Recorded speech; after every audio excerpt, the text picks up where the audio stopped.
Good evening, everyone. Get started. Say l'chaim on water also works.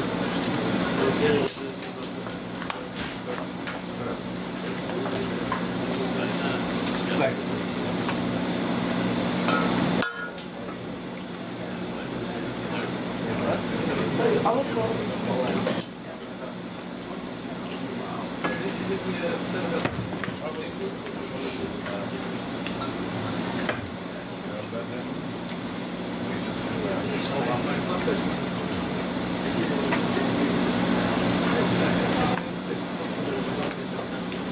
L'chaim l'vracha, everyone. L'chaim bracha.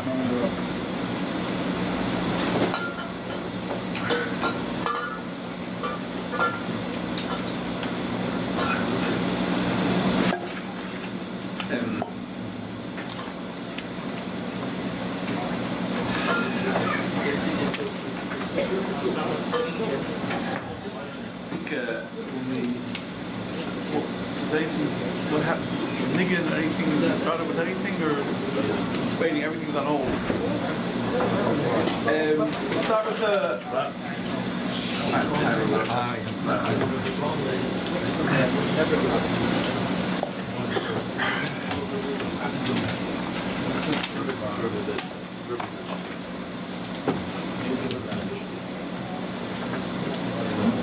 I heard a story. It's a story of Hasidim. It was actually a Chassid whose name was Rabbi Pliskin, and the Rebbe instructed him to Farbrengen. And when the Rebbe instructed him to Farbrengen, the Rebbe told him, you should say Verter ideas from the Rabbeim, but you should share stories of Hasidim. I don't know if the Rebbe himself explained it or he understood as such, that when we discuss great ideas, we say these ideas are shaykh to these great tzaddikim, to these great people, to this great Rebbe. Where are we? When we tell stories of Hasidim that it actually worked for them, that's a different level. That says that it's really relevant to us. So, this is just to bring out the point of the story of Hasidim. It's not really a story that has a message in avodah necessarily, but it has a very nice message, I think. There was a shliach of the Frierdiker Rebbe, and then the Rebbe for many years in Pittsburgh, by the name of Rabbi Posner, Rabbi Shalom Posner. His family is still there in Pittsburgh, and when his daughter was getting married. So she was getting married to a bacher from 770, and they asked the Rebbe was going to be the bacher very much wanted, and the Rebbe agreed to be Mesaber Kedushin, to officiate at the chuppah. But at the same time, Rabbi Posner, the Posners, they were shluchim in Pittsburgh, and they wanted the wedding to be in Pittsburgh. So there was this conflict of interest. The Chassan wanted the Chassan should have the schos that the Rebbe should be the Mesaber Kedushin, and the Mishpachas Hakala said the wedding is in the Makom Hakala. We want to be in Pittsburgh. We have a community there. We have the school. We have the relationship with all the people. The wedding should be in Pittsburgh. So the compromise they reached was that they would do the chuppah in the middle of the day, and the Rebbe will be Mesaber Kedushin, and then they'll fly to Pittsburgh for the meal, for the chasana, Sudas HaChasana. Well, you don't actually make the Sudas HaChasana always in the same place as the chuppah necessarily. Like now they make, they make a chuppah one place, they go. So, that's what they did. They made the chuppah in the middle of the day, and the Chassan and Kala flew, with the parents, flew to Pittsburgh. Now, when the Chassan and Kala left 770, their friends of the Chassan, the Bachrim, were seeing them off, and then you could go up till the plane. This is the late 50s, early 60s. You can go up till the plane, and they're dancing and singing with them until the pilot comes out and says, we have to take off. Let go of him. We gotta get on the way. So they reluctantly let go, and they get on the plane and they take off. Now, the Chassan had a group of friends that they couldn't afford to fly. They drove up the day before to Pittsburgh to actually be at the wedding. And when the plane lands in Pittsburgh, there's a bunch of Bachim standing there, singing and dancing and ready to greet the chassan, the couple, the chatanim. So the pilot says, "Hey, how did they get here before us?" They explain to the pilot, they wear the same, they're different people. They wear the same clothes and they sing the same songs. So when Chassidim get together, we don't necessarily wear the same clothes always, that's also true. But we definitely sing the same songs. And that's where we meet. This one says this one says that, this one speaks Yiddish, this one speaks English, this one speaks Hebrew. But when we sing the songs, the quill of the heart, the nigun is the kulmus, alev is the quill of the heart, that we can all do together. So, we'll say l'chaim, chaim l'bracha. I think everyone got l'chaim by now, l'chaim. And we'll sing a nigun of, I think it's pasuk to sing, not the big balmanagi, but it's pasuk to sing a nigun that the Rebbe taught us. It's a famous nigun called Shamil.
Okay,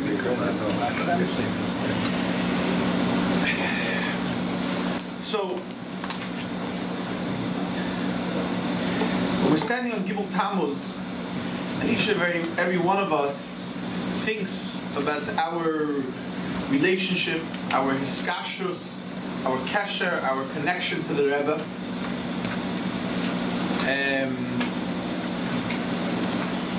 And so there's an old Chassidus Shemaisa that goes like this. It's really talking about the relationship of a Yid with Hashem, which in a certain sense, the relationship of the Yid with the Eibishter is reflected in a certain way when a Yid creates to have the relationship with the Tzaddik, the Yaminu B'Hashem B'Moshe Avdoi. Back in the day, when to be a chassid wasn't something that everyone necessarily was able to carry around everywhere very proudly, and there were particular places that were very chassidically challenged, and you couldn't actually come to these places and say that you're a chassid. It wouldn't go over that well. So the way the story has it is the two chassidim traveling, an older chassid and a younger chassid, and they ended up in a particular town. Now they knew that in this town, if they were to come in and identify themselves as chassidim, the people in the town wouldn't necessarily be that hospitable. It wouldn't work out that well. They might sleep in the shul, they might sleep outside the shul, but not much more than that. Now, so the younger chassid deferred to the older chassid, and when they came into the town, the older man, the people walked up to him, and Shalom Aleichem, Aleichem Shalom, from Vanat Kum Tayin, where you from, back and forth. Now, the people were trying to figure out, are these people chassidim or not? Now, they're not going to ask them directly, so, are you a chassid? Or like the way people ask them here, what shul do you daven in on Shabbos? You know, it comes from a different city. He doesn't know what shuls there are over there. I daven in the shul around the corner. Who knows what kind of shul that is? So, they're trying to figure out what could they ask. So finally, they came up with I guess the most normal question you ask someone. Say, who do you think about all day? Hashem or yourself? And they said to themselves, so to speak, if the person will say he thinks about Hashem, he must be a chassid. If he says he thinks about himself, then he's one of us. Then we could, we'll host it, take care of it. So they asked the fellow, who do you think of all day? The older man. And he says, well, of course, I think about myself all day. He says, you're one of us. They wine him and dine him. when they leave the town, so the younger chassid asks him, how can you say such a thing? Maybe you think about yourself all day? He says, I'll explain to you what I mean, he says. For some people, the fact that they exist and everything about themselves, that's perfectly settled. There's nothing to doubt, there's nothing to question, there's nothing to consider. Who are they thinking about all day? They're thinking about the Eibishter. Does the Eibishter really exist? How real is he in my life? That's what they're thinking about all the time. It's not a given to them. He says, for us, about the Eibishter, there's nothing, in Yiddish he says, there's no vasibitzukleden. There's nothing to doubt. There's nothing in that sense to think about. It's a given, it's an obvious fact that he's here, and that he's real, and that he's everything to us. The question is, we think about ourselves. Do we really exist? What's our place really? Are we really fulfilling what we are here for? And that's really a recurring question. Those of us that have the schus, you learn the Alter Rebbe's Sfarim, you learn the Kuti Torah and Torah. So you see that the question constantly comes up again and again, and the Alter Rebbe asks, Lama Yordam Neshama Lamata. Why did the Neshama come down to this world? And the Alter Rebbe gives wonderful answers. It's a Yeridul Tzarech Aliyah. The Neshama is coming because it's going to accomplish great things, and it's going to reach places where it couldn't reach where it was before. Then you learn a couple of pages down, you turn the page again, and the question comes up again, Lama Yardan Neshama Lamata. So Chassidim were frustrated by this. They said, but we asked the question already. Not once and not twice. We've dealt with the question already. Why are we asking the question again? And Chassidim understood because the Alter Rebbe wants and I'm going to say in Yiddish, as the kasha zol arn, that the question should bother us. It's not so much about whether we have a good answer to the question. We don't necessarily, it's not about having good answers to all our questions. Sometimes the question itself is important. And the question itself is important in the context that a person asks himself again and again, Lama yardan hashama lamata. Why did my neshama come down to this world? Is it really fulfilling? Is it really accomplishing that which it's meant to fulfill, that which it's meant to accomplish? In Tanya, in Shayichim Ve'emunah, so it's not, you know, the Chassidim had a saying. They said that when a person, sometimes there's a person who, before he goes to sleep, he's looking for reading material. So nowadays, we don't need reading material. It's all virtual. We always can access whatever we want. But once upon a time, a person needed actually a book. It was a Chassidish Rebbe who said, they asked him why he doesn't write a sefer. He has so many different Torah, why doesn't he write a sefer? He said, if I write a sefer, my chassid would feel compelled to learn my sefer. When is he going to learn my sefer? When does he have time? Shabbos afternoon, after the cholent, he's going to lay down, we'll take my sefer and look into my sefer. Then at one point to fall asleep and the sefer will fall off the bed. It's not exactly where I want to be. It's not the position I want to be in. So a person goes to bed, and he goes to lay down. Let's not say he goes to bed. He goes to lay down. He goes before he's going to sleep, and he takes a sefer. He's not going to, go to sleep. There's we say the Shulchan Aruch starts is Gaber Kari. So there's an old part that says, how could you be strong like a lion? If you go to sleep like a dog, you don't wake up like a lion. If you go to sleep like a lion, you wake up like a lion. So how's a person going to go to sleep? A bacher once came to the Rebbe and said, Achman al-Islam, he has Sveikas and Emunah. He has a lot of things that are bothering him. What should he do? So the Rebbe asked him, what is the last thing he reads before he goes to sleep? And it turns out that when he was read before he went to sleep, he read the news generally, he read the newspaper. The Rebbe said, you read the newspaper, that you go to sleep with, it affects what you're dreaming about, it affects what you're thinking about. Enough was, I'm sorry, it wasn't for Achshav Zaras, it was for, I don't think it was for Sveikas and Emunah, I think it was by night, he had dreams that he wasn't. Sveikas and Emunah, the Rebbe told him to check how he sets his clock. It turns out that he set his watch by the chimes of the tifla, of the tumah.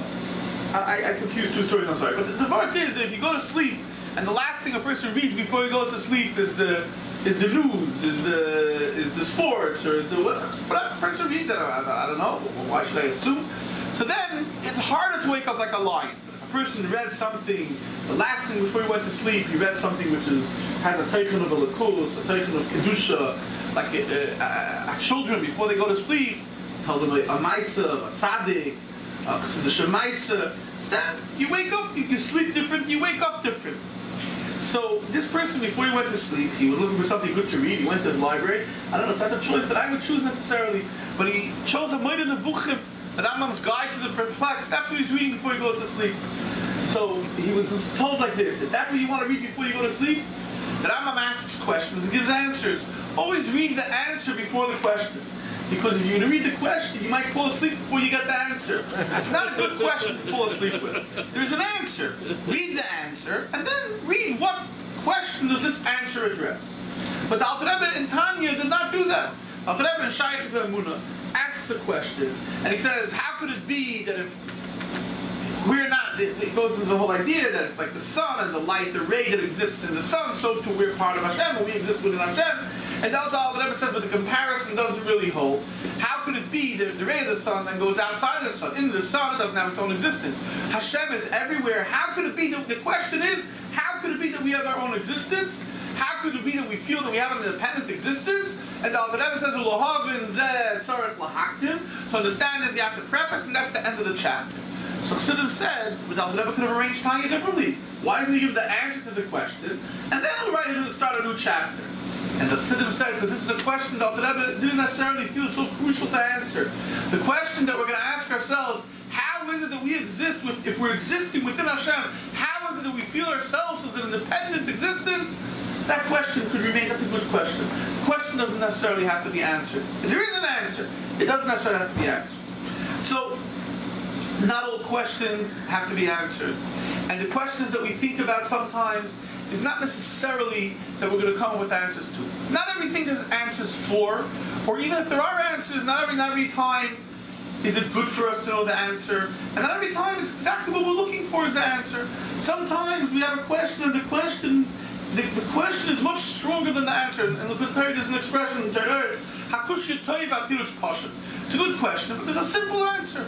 Sometimes the question is very good, and the question in a certain sense is much more important than the answer. Just not coming from 770 and of the street, they were playing the video of the Rebbe. The Rebbe is asking this question again and again, the question of Ad Masai. So let's say we'll come up with a good answer. There's another explanation. Something happened, it was important for this to happen. It's part of the process. And in the middle of it, the Rebbe says, it's true, you need the Tzarech Aliyah, but enough you need this and enough Aliyahs. The question is much better than any answer that'll be given besides for the answer that we're really looking for. And the answer we're really looking for is the answer that Mashiach should be here. So that's the question we want to stand at. At Gimal Tamuz, what we think, so going back to what I was saying before, what are we thinking about? So we think about Eskashus. So some people think about Eskashus, they think about, where am I? Now, I know the Mitzad, as far as the Rebbe is concerned, the Rebbe is being mashpia, the Rebbe is giving, but where am I?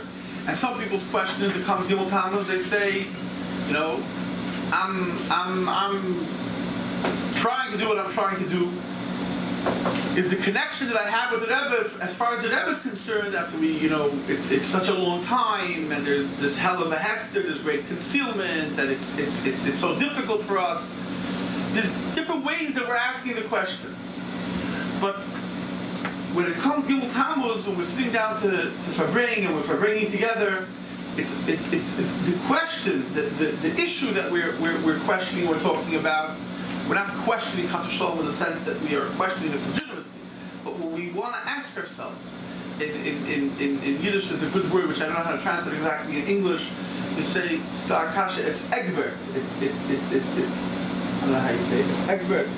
I think literally it's egbert. It's drilling in, but it's a question that we want to figure out. The best answer to the question is, if it's Hashem, any moment, see the Rebbe again, everything will fall into place, it'll be exactly the way it's meant to be.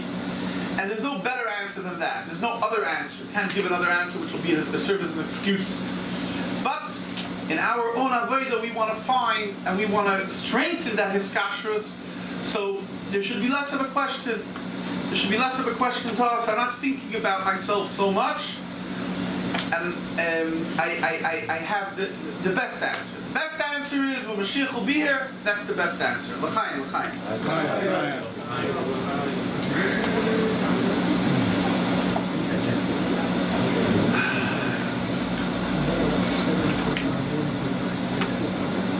Ata v'chartanu mikol ha'olamim, v'hafna oisanu v'razi sabanu, v'rayim adanu.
still guarding it. They still do it that there's a work. Right. It's the same thing for us. We don't have to answer. We're We have to just continue. Don't know when the mission is over. If we start answering, they'll let us know. We have problems with our discussion. No questions. No questions. You're right. I take it back. No questions. We're not asking any questions.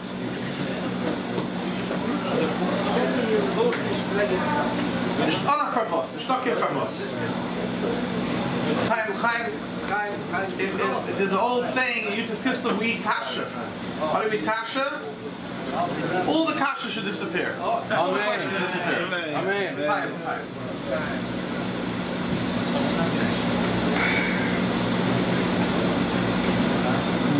So the Rebbe says, in regards to Hashgacha Pratis, this week's parsha is Parshas Chukas.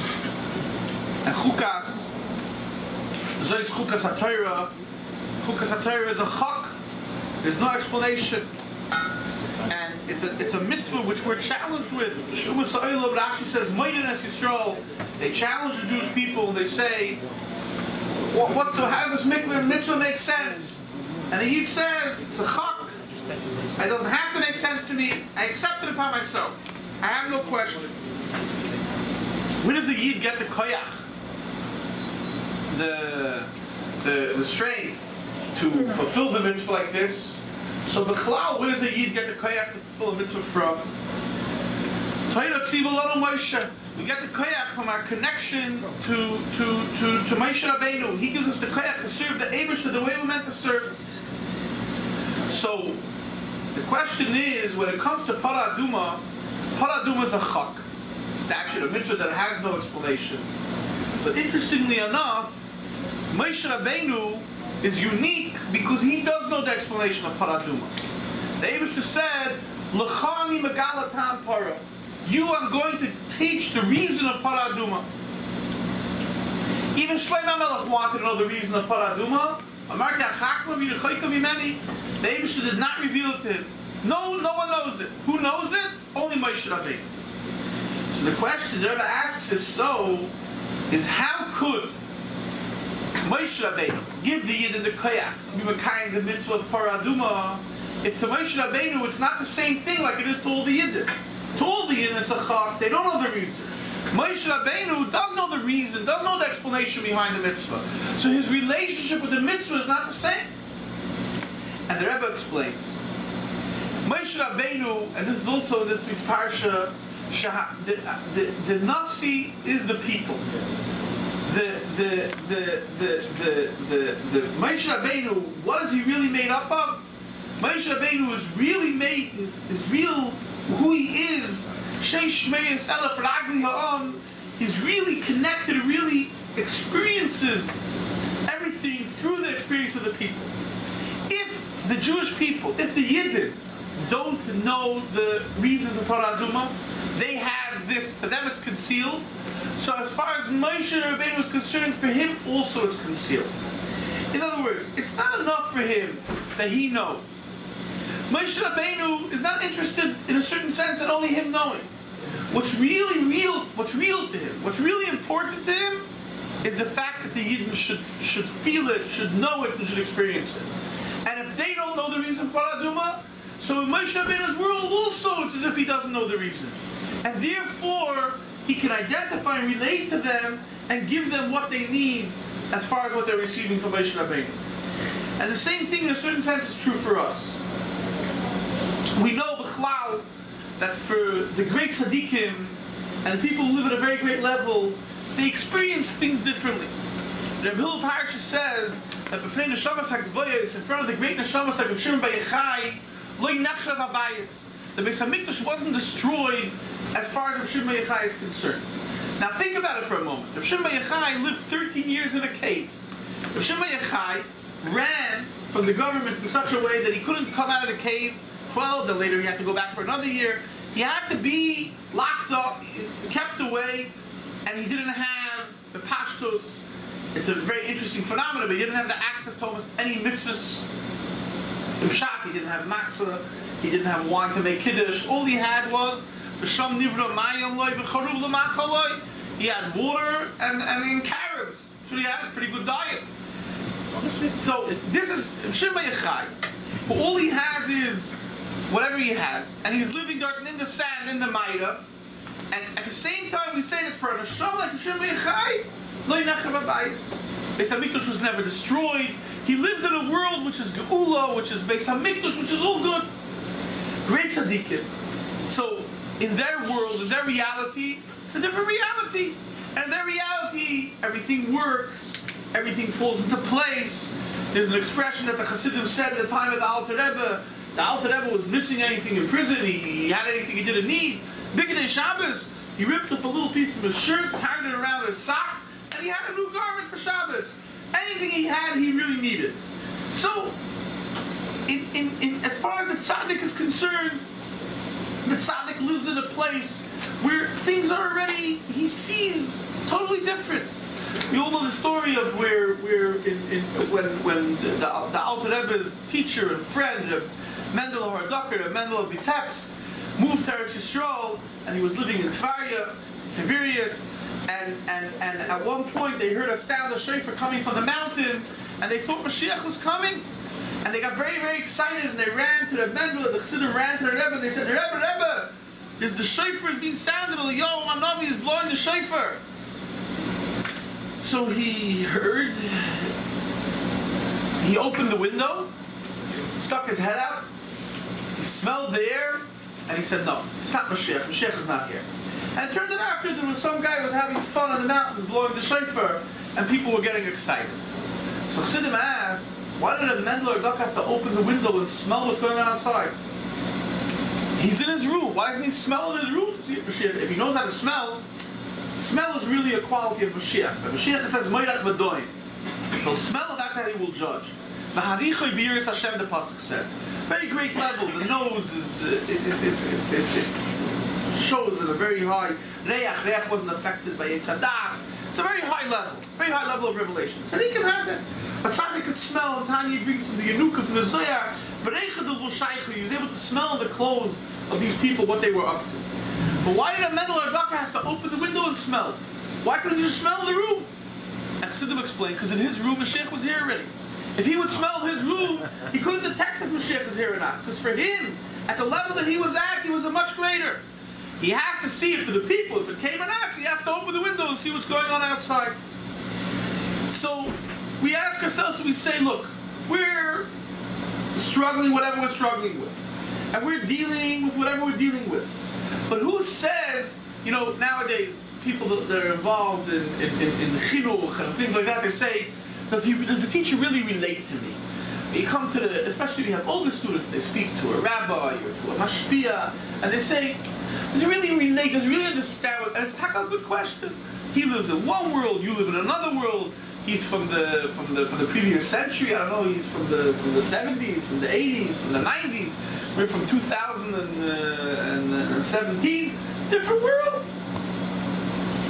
So the chassid wants to know. It's true. I'm struggling with whatever I'm struggling with. But does the Rebbe really? When I say it, I have a skash to the Rebbe, and I come and I ask the Rebbe for a bracha. There was once a chassid. His name was Chassid of Frierdiker Rebbe. He was more of a chassid. I think he became close to the Frierdiker Rebbe in America. His name was Rabbi Yisroel. They called him Rabbi Yisroel Baal Shem Tov because his Yiddish name was Gottesman, and they didn't want to say Hashem's name. So Rabbi Yisroel the Baal Shem Tov, named for the Baal Shem Tov. And he was a very dedicated chassid to the Frierdiker Rebbe. And once he came to the Frierdiker Rebbe, and the Frierdiker Rebbe was taking in people for Yechidus, and then they said that the Frierdiker Rebbe is not feeling well. Fortunately, people can't come in anymore. And he went to the Gabbai and he begged and he said, I have to go into the Rebbe. It's emergency, it's a life, it's mamash b'koach nefesh, life-threatening situation. I have to go into the Rebbe. So they saw, he was a serious fellow, and they let him into the Rebbe, and he walked into the Rebbe, and he said, Rebbe, I'll give you the Rebbe a bracha, that the Rebbe should be gesund, and the Rebbe should have nachas from all the chassidim, and everything should work out, whatever the Rebbe wants to accomplish should be accomplished in the best way, with everything they need. And he went out of the Rebbe's room. What was urgent and crucial for him was to go in and give the Rebbe a bracha. And when he went out, the Rebbe started taking Yechidus again. He made the Rebbe, so to say, feel better. So a chassid comes to the Rebbe, and sometimes a chassid asks the Rebbe for bracha. The Rebbe should be gesund. The Rebbe's Indian should be matzliach. Sometimes a chassid comes and asks, and he says, "My thing, whatever I'm involved in, my elam hazeh," and say, does he really relate? Does he relate and does he connect to where I am? We're in Golos. We're stuck. The Rebbe is with the Rabbeim in the greatest places. So the Rebbe tells us, Moshe Rabbeinu, he knows Tam Torah. But if we don't know it, for him it's as if he doesn't know it. If we're struggling with whatever we're struggling with, he is in our struggle with us. And as we know, the stories of Chassidim, that when a Chassid would come into the Rebbe and ask for something, the Rebbe would always look to find in himself that issue in a much more refined way, but to see that he's struggling with that issue. And in that way he would help the Chassid. And in that way he'd be able to elevate the Chassid. And therefore there's a story of the Mittler Rebbe where he was taking Chassidim for Yechidus, and at one point he stopped and he started saying Tillim. In fact, it was a whole, that was taking a few days, and Chassidim were very overwhelmed, they didn't know what happened. And then afterwards he started taking Chassidim again. He said a person came in and asked for a tikkun, for mending, for something which he couldn't find anything in himself. And then he questioned himself. How could he be the Rebbe of Chassidim if he can't find that? And he thought about it long and hard and did a lot of introspection and tshuva.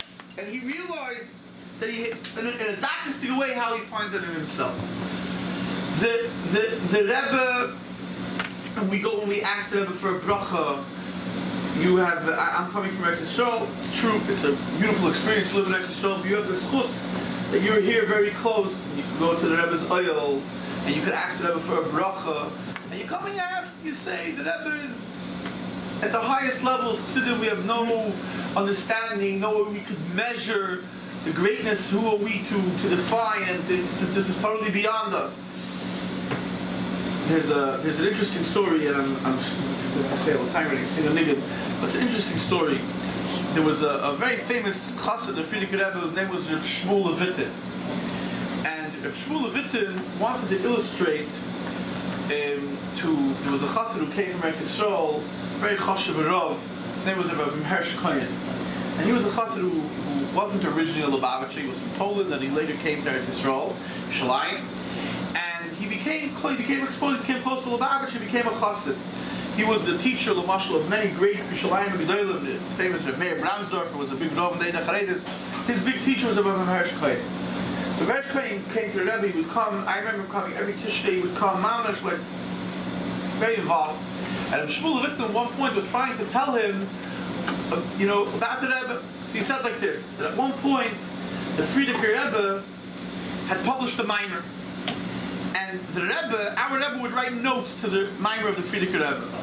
And the Frierdiker Rebbe brought up a certain topic in the mimer, and the Rebbe developed on it a whole long discussion in his notes, and it was about, without getting into the details, it was about the Yafas Toyar, the woman the person meets her in war, and he's overtaken by the Taiva, and he wants to be with her, Bekitzer. And the Rebbe elaborated on this topic. And Shmuel Levitin was very uncomfortable with it. And he went to the Frierdiker Rebbe, and he said, did we ever hear that Chassidim should elaborate on such topics? Why is he elaborating on this so much? And the Frierdiker Rebbe said to Shmuel Levitin, he said, Shmuel, he's like a kluge Yid, you're a smart man. Wie kommt es zu mischen in a mimer? How does it come to you? How does it behoove you that you should mix into what says in a mimer? So Shmuel was very taken aback, because he wasn't talking about the Rebbe's mimer, the Frierdiker Rebbe's mimer, be it. He was talking about the notes that then it was the Rebbe's son-in-law, the notes that the Rebbe added to the mimer. And then he realized that the notes that are added to the mimer by the Rebbe's son-in-law in the Rebbe's eyes are equal to the mimer. You can't mix into that. So he says if the Frierdiker Rebbe could already consider what the Rebbe is saying as a mimer, so of course when we hear what the Rebbe is saying, of course that's the words of the Rebbe. So I once heard in a Farbrengen, and the Mashpia said, it's very interesting. The Frierdiker Rebbe didn't say, Reb Shmuel, you're a Chassidish Yid, you don't mix into a mimer. He said, Reb Shmuel, you're a smart Yid, and you know that you shouldn't mix into a mimer. Sometimes there are certain things that for a person not to mix into, he doesn't have to be a chassid necessarily. Even a smart, it's enough to be smart. Even a smart man can realize that not everything I have to have an opinion on. And not everything is my opinion, such a valid opinion on. A smart person realizes that there are certain things that are beyond us. So when we start measuring who and where and what, and is the Rebbe this, is the Rebbe that, does it work like this, is he doing this because of that? We step back for a moment and we say even a smart man knows that there are things that are beyond us. Know how much more so if we're a chassid we understand that there's a big distance between us and the Rebbe and what we feel we understand. So to come back and we ask ourselves, so if it's such a distance, does the Rebbe really relate to us? Does he understand us? And that's what is being said to us. That no matter where the Rebbe is mitzad his inyan, if we are feeling a certain lacking, if to us there's a hell of a hester, if to us there's a tzimtzum, that's real for him also. And therefore, when we ask the Rebbe for this bracha, that we want already, it should be daloi golos. We already want to get out of this golos. We already want to get beyond and go to where a yid is really meant to be. And he wants the Rebbe express himself. Every yid is like an Edom of Kest. Every yid is really meant to be like a son-in-law who's being supported by his in-laws, who's being wined and dined. Every yid is meant to be like a ben who's samach al shulchan aviv. Every yid is meant to be like a child who's sitting by his father's table. We're meant to be in Yerushalayim by our father's table, the way it's meant to be. Every moment that it's held up, it's a standing question. And we are hoping and we're looking forward at every moment that this question should be answered with the best answer possible, which is Mashiach now. L'chaim, l'chaim.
Shemaisa. There was a very famous Talmud from the Talmudim of the Moshe Talmudim of the Magid. It was a Volzhik Talmudah.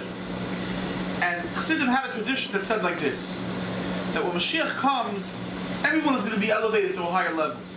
They said like this: all the Yidden will be elevated to the level of the Volzhik Talmudah. The Volzhik Talmudah will be elevated to the level of the Baal Shem Tov. And the level of the Baal Shem Tov, we can't even imagine what it's going to be like. So Chassidim asked, what's so unique, what's so special about the Volzhik Talmudah that we say that everyone will be elevated to his level? What's this level that everyone will be elevated to? And Chassidim told the following story. The Volzhik Talmudah lived in, you told from his name, lived in the city of Zhitomir. And once the people of the city came to him and they said, Rebbe, we need a special bracha from you. He said, what kind of bracha do you need? He said, in town, unfortunately, there's a musser, an informer. And this informer is making everyone's life extremely miserable. Rebbe, bless us that he should drop that. So the Volzhik Talmudah said, you want me to curse Mashiach's blessing? So they said, Rebbe, maybe we didn't explain ourselves properly. This Yid is not a blessing. How many people he put in jail? How many people, Rachmana litzlan almonas and Yeseimim, and people that lost their whole fortune because of him? We have to get rid of it. How does it say? They say down there was a master in the city, his name was Simcha. They said, Simcha la'artzach, l'sasam li'yirecha. We can't anymore. So, the Volzhik Talmudah says to them, I don't understand. You want me to curse Mashiach's gift? You want me to curse Mashiach's gift? They say, how is this person Mashiach's gift? He's a terrible fellow. So, he says to them like this, listen. Very soon, Mashiach is going to be here. What's going to happen? Mashiach is going to come. In the middle of the day, we're suddenly going to hear Shofar Shel Mashiach. Shofar is being sounded. Mashiach is here. And everyone's going to start running. And Mashiach is coming. Everyone's going to run to shul. And people are standing in the middle of doing whatever they're doing. They're in the store. They're here. They're coming. They're going. Drop everything and go to shul. Take a tilim. Come back with siddhis. Take a sefer. Start learning. Get involved. Mashiach is coming, you want Mashiach to come, and he should find you in the best way. Everyone is going to run to Mashiach. Everyone's going to run to get ready. Everyone, besides for this monster, this informer, because he knows that now when Mashiach is coming, it's trouble. Everyone knows what he did the whole time. It's not good for him. So instead of going to Mashiach, going to shul, he goes to the basement and hides in a dark corner and hopes that they forget about him and no one knows that he's there before. All the Yidden, Aruim and Shemaya, get lifted up in the heavenly clouds, and all the Yidden go to Eretz Yisrael. Everyone goes to Eretz Yisrael. Who's didn't go? This one Yid hit the cord, he doesn't want to go. Now, all the leaders, the nations of the world get together. There's a new player on the scene. We have to figure out what we're going to do over here. And our track record of the Jewish people isn't perfect. We want to know how we're going to find, how can we start off on a good note with him? How are we going to find favor in his eyes? So they get together and they make this big meeting. They say, the nice thing would be, we should start off, we should bring Mashiach a gift. The pasuk says, Yevilu shayla moira. They'll bring a gift to Mashiach. Lo yikasamim, Rashi says. Shiloi, shailoi. A gift will be given to him. So they start thinking, what kind of gift? Okay, what kind of gift can we give him? What kind of gift can we give him? So the first king says, see, Baruch Hashem, we're getting beautiful gifts here. What kind of gift can we give him? See, the first king says, I have in my treasures, I have this beautiful crown with diamonds, a gold crown. This, I'm ready to give it on everyone's behalf, to give to Mashiach. They tell him, Liah Kesav, Liah Zov, all the gold and the silver belongs to Hashem. Mashiach is, Hashem put him into the world. He doesn't need your silly crown with its diamond. He's got much more than that. The next king says, the emperor says, I have in my area, in my country, I have this beautiful resort. I island. I'll give it to him. It'll be his personal vacation island. Mamash, an incredible place. They say you don't get it. V'yerd miyom ad yom u'minohar ad afsei aretz. He'll rule over the whole world. He needs your island. It's his. What are you giving him? So they sit and they think, what kind of gift can we bring Mashiach? It's like this. What's the first thing Mashiach did when he came? He gathered together all the Yidden. So the most precious thing to Mashiach is a Yid. Let's find a Yid and bring him to Mashiach. And where are we going to find a Yid? All the Yidden went to Yisroel. So they have armies at their disposal. And they go around and they do b'ftzoyim. They don't say, excuse me, they just say, are you Jewish? Are you Jewish? And they go around, house to house, street to street, house to house, are you Jewish? And finally they come into this basement and they see this guy sitting in the corner. And they say to him, are you Jewish? He has no choice. He says, yeah, yes, I'm Jewish. So, you're Jewish, come with us. And they take him and they bring him and they dress him in the most beautiful clothes. And they come to Mashiach and say, Mashiach, we have a gift for you. And Mashiach says, what kind of gift can you bring me already? You brought me a crown. What did you bring me? You brought me a nice chair. What did you bring me? They say, no, we brought you a Yid. A Yid? That's a beautiful gift. Takes him, hugs him, kisses him. This is a beautiful gift. So the Volsha Tamid says, this Yid is Mashiach's gift. You want me to curse this Yid?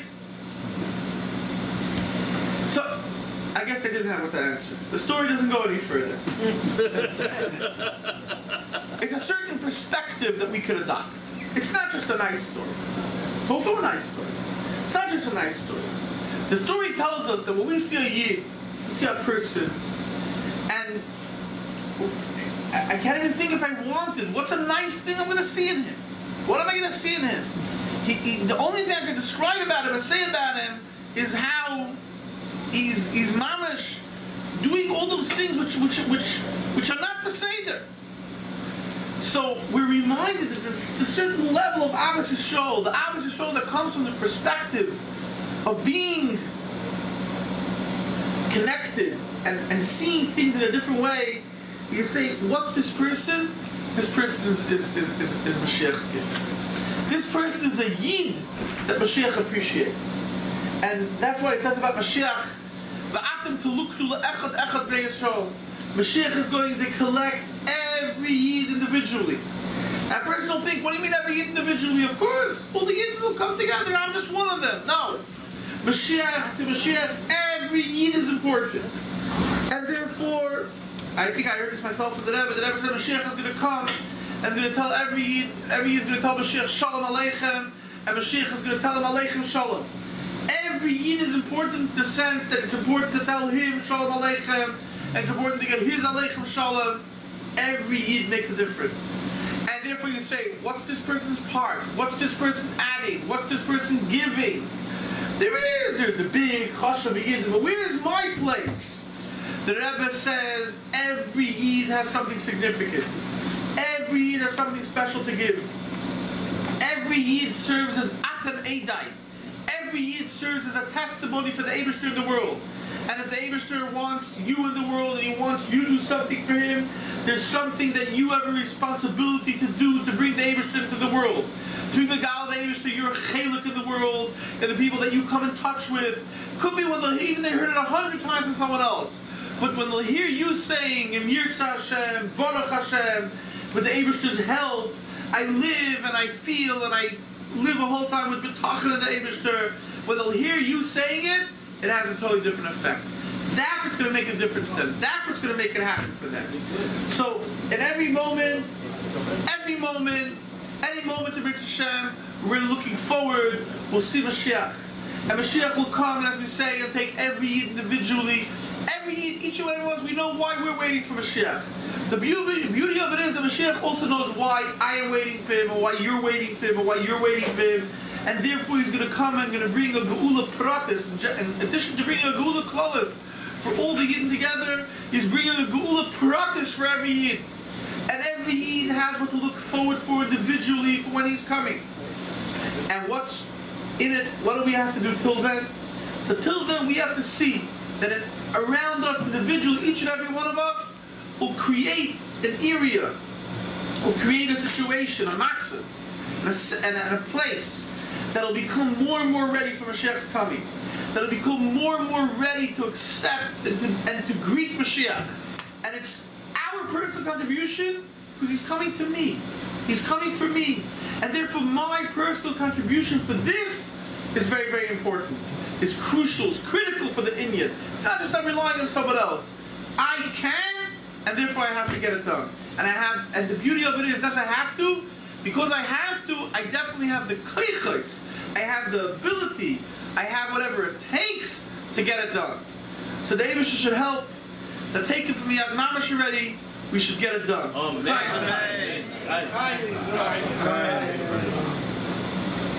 This that Shabbos in the big shul was there. It was not Farbrengen the units. So there was a year there. He did that when he was having bad foot, unfortunately got some bad. He came to the shul. The units was pushing his celebrate his Gimal letter. He said, he doesn't believe in it, he doesn't know this. Anyway, so that Shabbos, the Shabbos before, he's in the shul, he goes up and he gets clean, he pulls it out, just he doesn't know why, he's wanting to pull it out, and I'm not making up, get that off. He doesn't like it. So, he doesn't want it on. I don't want it on me. You don't care. No, it's not. It's a cop, he thinks he can do whatever he wants. So thank you. So anyway, so he goes to pull out the Yisroel, and it says that on the old letters, a person has to think that he was we consider mind the shovel so important that he had to stop the whole thing. He had to stop Yisroel by shovel. Obviously, he needed it. And he said, I was going to end, I was going to say, based on what he said, something about my hold of the Yisroel, but I don't have to have an opinion on it. But it's happened to Shabbos. He doesn't want it. He'd rather not.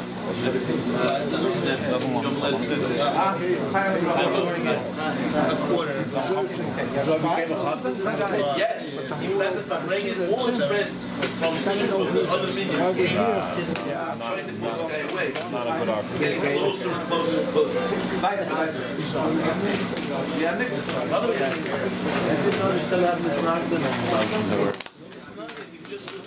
The guys that scream out are the ones that really want it.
We'll make it happen.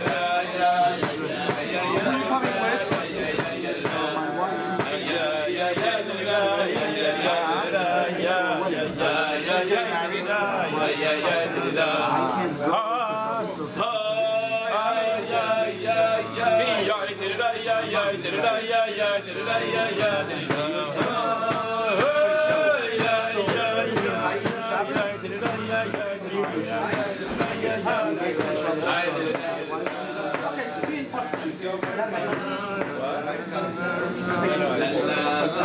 Everyone has to give it without you asking. Everyone has to give it without you asking. Everyone has to come over and give it to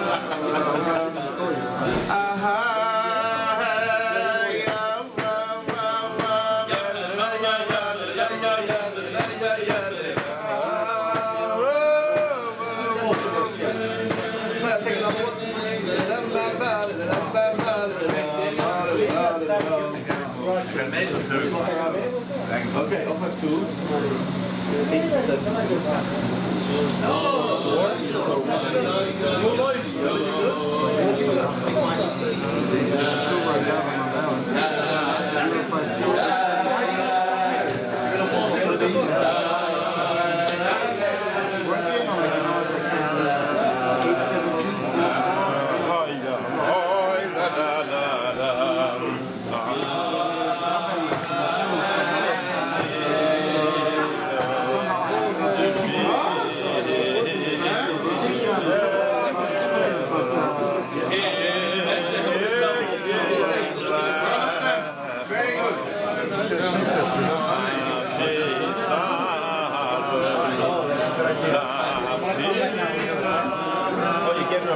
my book.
on Gimal Tamuz, we're Farbrengen and we're thinking, what are ways and what are things we can do to be mechazik, to strengthen our iskashus, our connection to the Rebbe.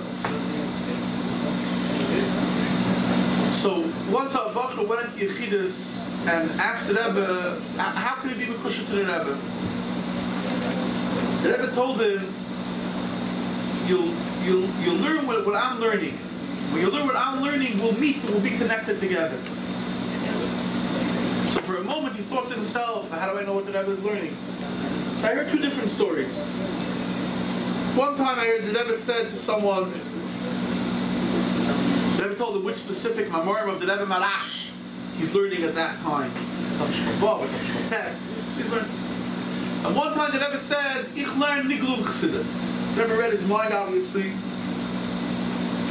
Rabbi Klein, the Rebbe's secretary, used to drive the Rebbe. He said, he can't think about anything in front of the Rebbe. Whatever he thinks about, the Rebbe already answers him.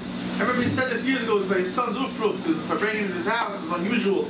Hear Rabbi Klein speak. Rabbi Klein, never was a person such. Everything kept everything a secret. Where Rabbi Klein came into work by the Rebbe, so Rabbi Chadakov, who was his boss, told him, "Tell you not to see. You have eyes, you'll see. Tell you not to hear. You have ears, you'll hear. But your mouth, you could control. Anything you see, you hear, doesn't go out." And Taka, you asked him, once he walked in, I remember this is already after Gimal Tamuz, he walked in 770, Rabbi Klein, he said it's a big mess in his house, he can't find anything. So I said, I'll help you clean the mess in your house. I'm happy to help. Because I figured, you clean the mess in Rabbi Klein's house, you'll end up finding something interesting. But he turned down my offer. He said he's going to figure it out himself. But, you mean like a mess? I think he was looking for something and he couldn't find it and he was frustrated, I guess, that he couldn't find that particular thing. I don't think his house was messy per se. So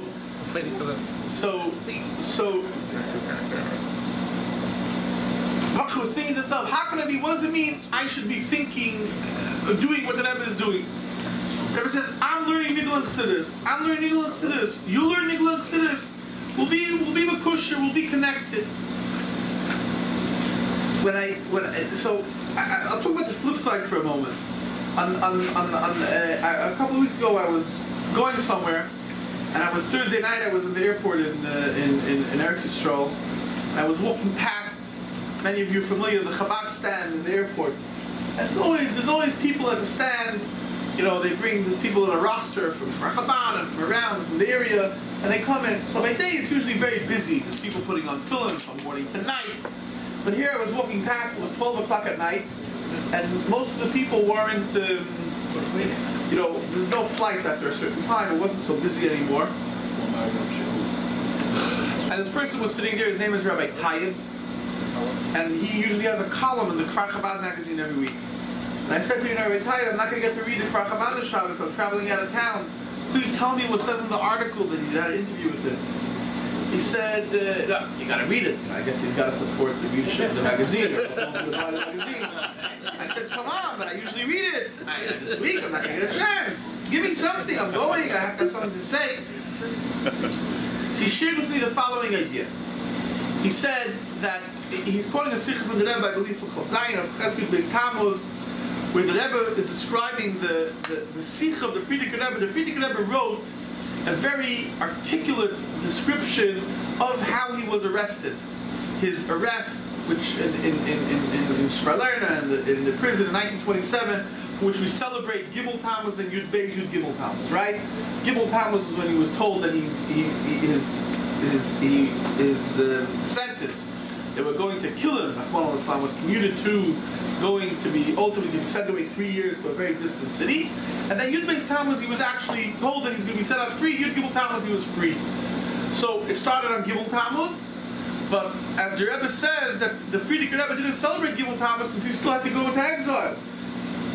He still it wasn't complete for him. And then there's Yud Beis Yud Gimal Tamuz. So in this Rishima, where the Rebbe describes in great length what he was thinking and how he was going and the Hashgacha Pratis that happened with him, the Rebbe is describing how he wanted his tefillin and they weren't going to give him the tefillin. And at one point the Rebbe made a hunger strike to the tefillin and the Rebbe wanted his tefillin. He was promised he's going to get his tefillin, needs his tefillin. So in describing his desire for the davening of the tefillin, he describes the following memory, where when he was a little child, he was traveling with his father. His father was going for health purposes to go to a village outside Lubavitch where there was good air, where he could get back to himself. And as they were traveling, they went through a particular place on the road. And the Friedrich Rebbe says like this: really, I preferred to hang out with the wagon driver, with the horses. That interested me more. But I knew that I have to be a good child and make my father happy. And therefore, I dedicated that time to reviewing my lessons that my father taught me in davening about Yichvoy. And then at one point, my father showed me how in this place on the side of the road, on the side of the mountain, there's like a little cleft. And it looks like just a little place. When you go in there, there's a whole cave with rocks you could sit in. This was created so a Yid could stop on the road and daven here. And from the beginning of creation, the aim is to put this place aside, that if a Yid needs, he has this place where you can stop on the side of the road and daven. That's what the Friedrich Rebbe is describing. It's really relevant to the description of daven. So the Rebbe says, why does the Friedrich Rebbe have to put in the part that he wanted to play with the horses, and instead he went to learn his lesson? Why is that relevant? Everything the Rebbe says is relevant. Why is it relevant? And the Rebbe says that the Rebbe is giving us the koyach that sometimes we have to go do what we're supposed to do, but we're more interested in being with the horses. We get the koyach to leave the horses and to connect to where we're meant to be, where we're meant to be, instead of hanging out with the horses, whatever that means. So Rabbi Tayyip started explaining to me what it means. He said that means, it was 2 weeks before Gimal Tamuz, so the next 2 weeks, you don't go on any internet sites. I said I have to catch my flight. I don't want to hear everything that it means. I'm afraid it's very overwhelming, all these things. But the idea I get, you got to let go of the horse. So I repeated it to someone in the context of Farbrengen, and the person said, how do you let go of the horse? I thought about it. How do you let go of the horse? I don't know if it says in the Sikh. I didn't get a chance to see. And I don't think it says. I listened a little bit. I don't think it says. So I realized that the horse, sometimes we imagine this horse, he's like glued to us. Van alle Seiten we're around. It's not like that. The horse is just tied. We have to untie that knot and we'll let go of it. Hiskashus means we're tied, we're connected. We connect ourselves, we push it to the tzaddik. We are tied, we are bonded with the Rebbe. We tie ourselves with all kinds of things. Hiskashus says, let go of all those other things you're tied to. Like the Rebbe says in the Maimer of Basel Gain, the Rebbe says that there's certain people that the times of eating and drinking are set, there's no budging, there's no moving them. But when it comes to learning and davening, that's very easy to move. So in essence, what it's saying like this, there's certain things that we're connected to.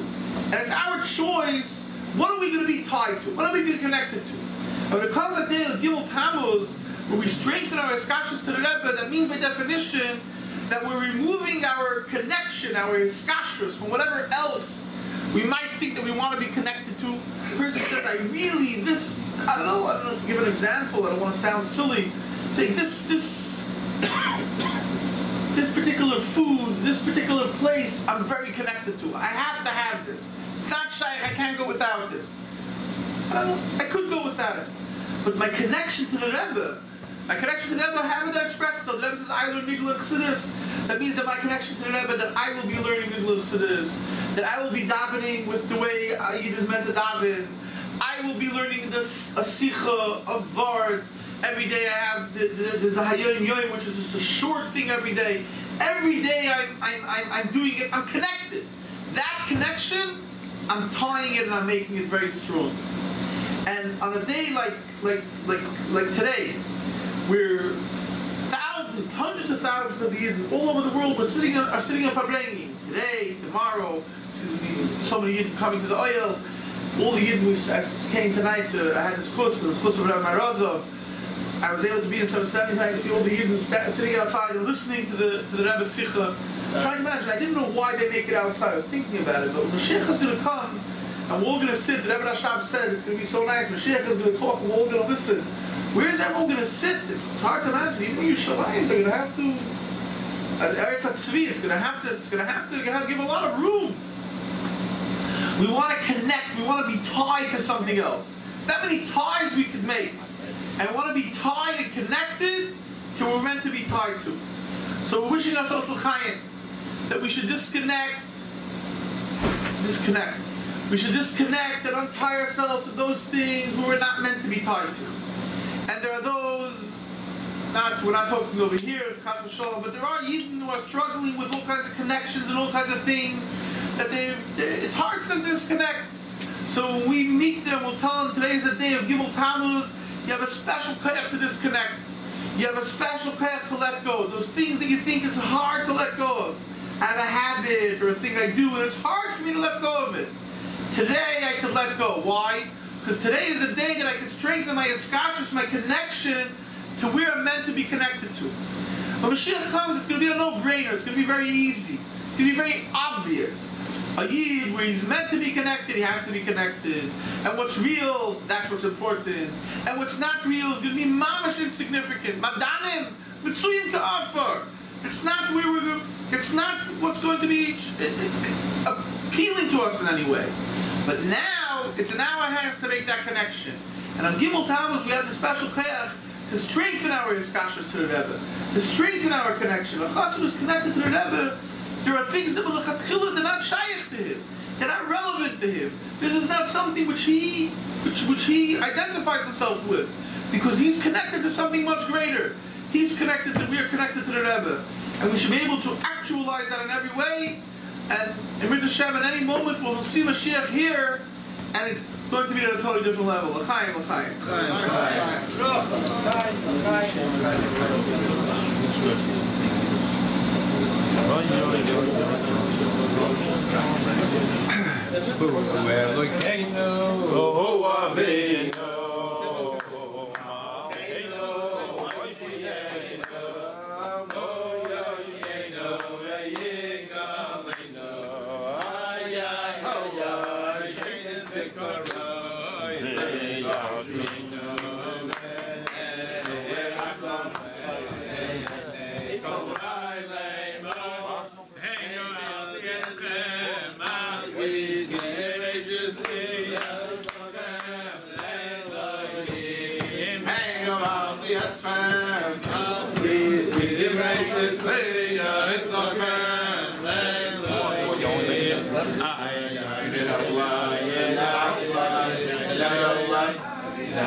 A couple of years ago,